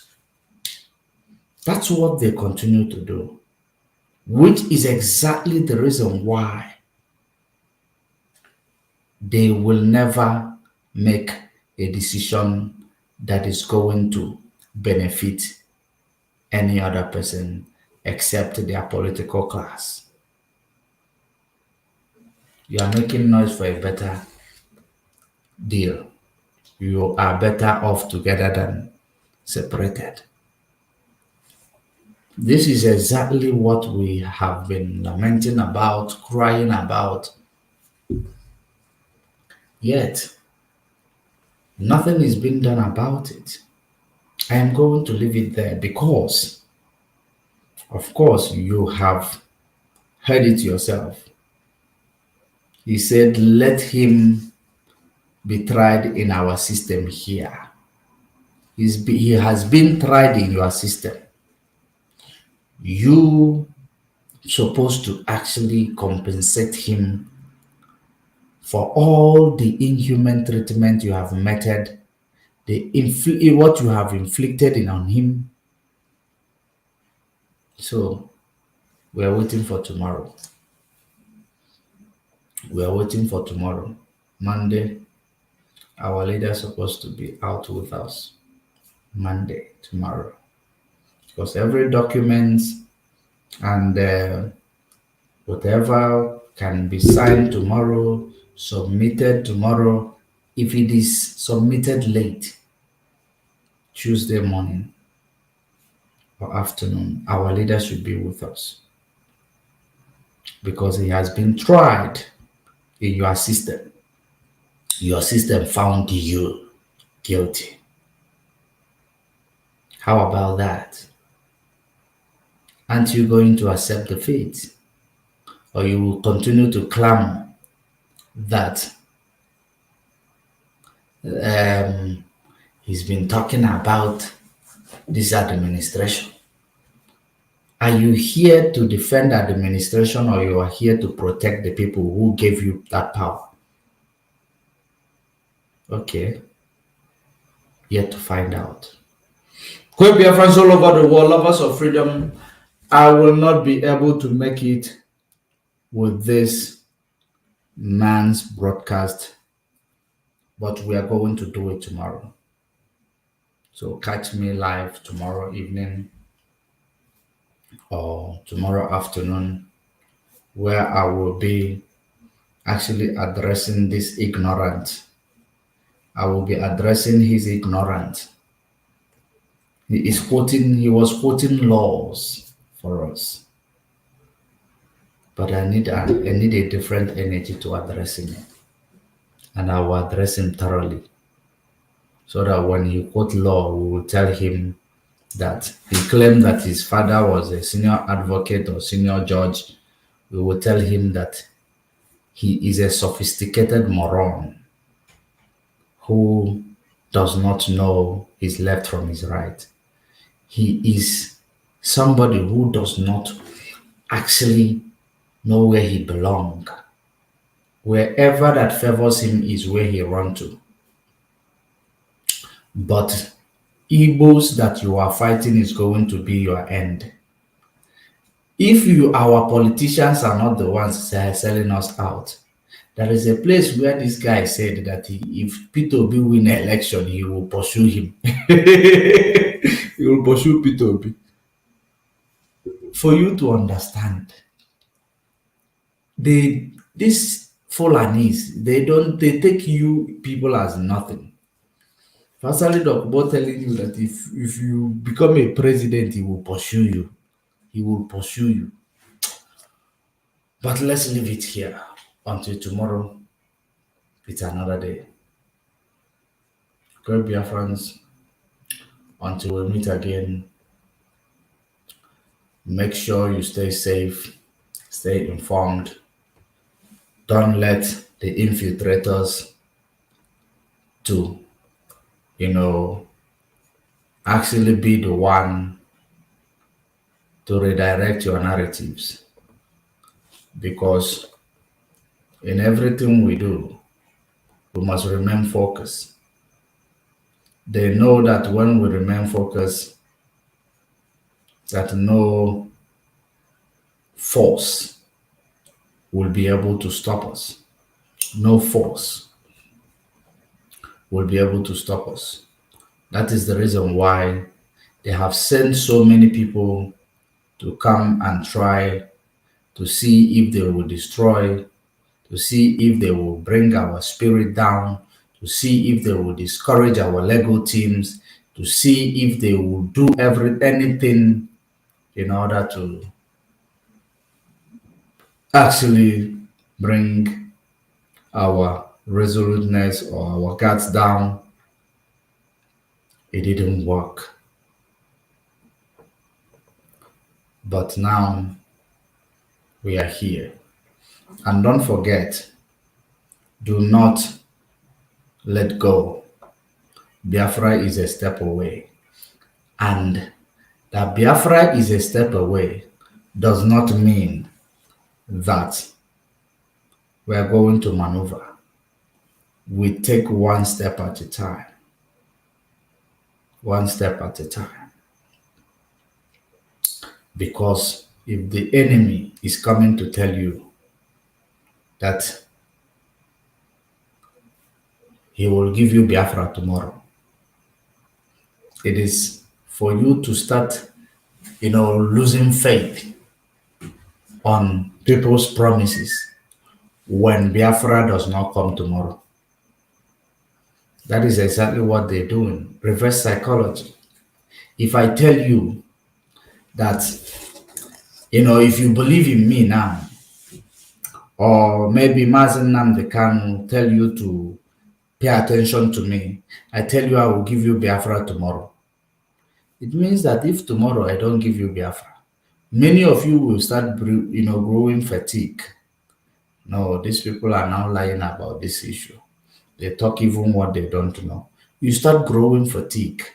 From there, you lose focus. You say, let me go and focus on my business and my family.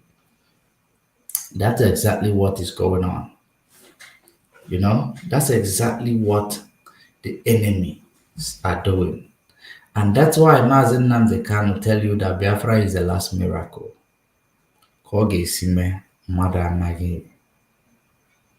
That's how it is. But don't let go, because Biafra is a step away. Let's go there. Land of the rising sun, we love and cherish, beloved homeland of our brave heroes. We must defend our lives, or we shall perish. We shall protect our hearts from all our foes. But if the prize is death for all we hold dear, then let us die without a shred of fear. Held to Biafra, consecrated nation. Oh, fatherland, peace be our solemn place. Defending thee shall be our dedication. Spilling our blood will count our privilege. Now having standard which emboldened thee free, shall always be our flag of liberty.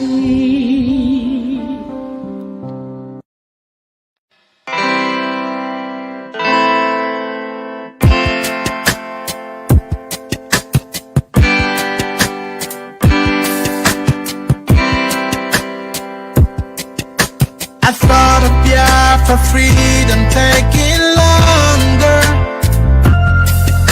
and cause of that you tend to feel so low.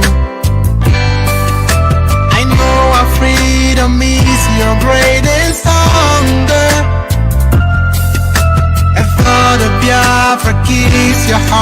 aglow. We will walk the line. This hair that we've known with time, gotta take it away.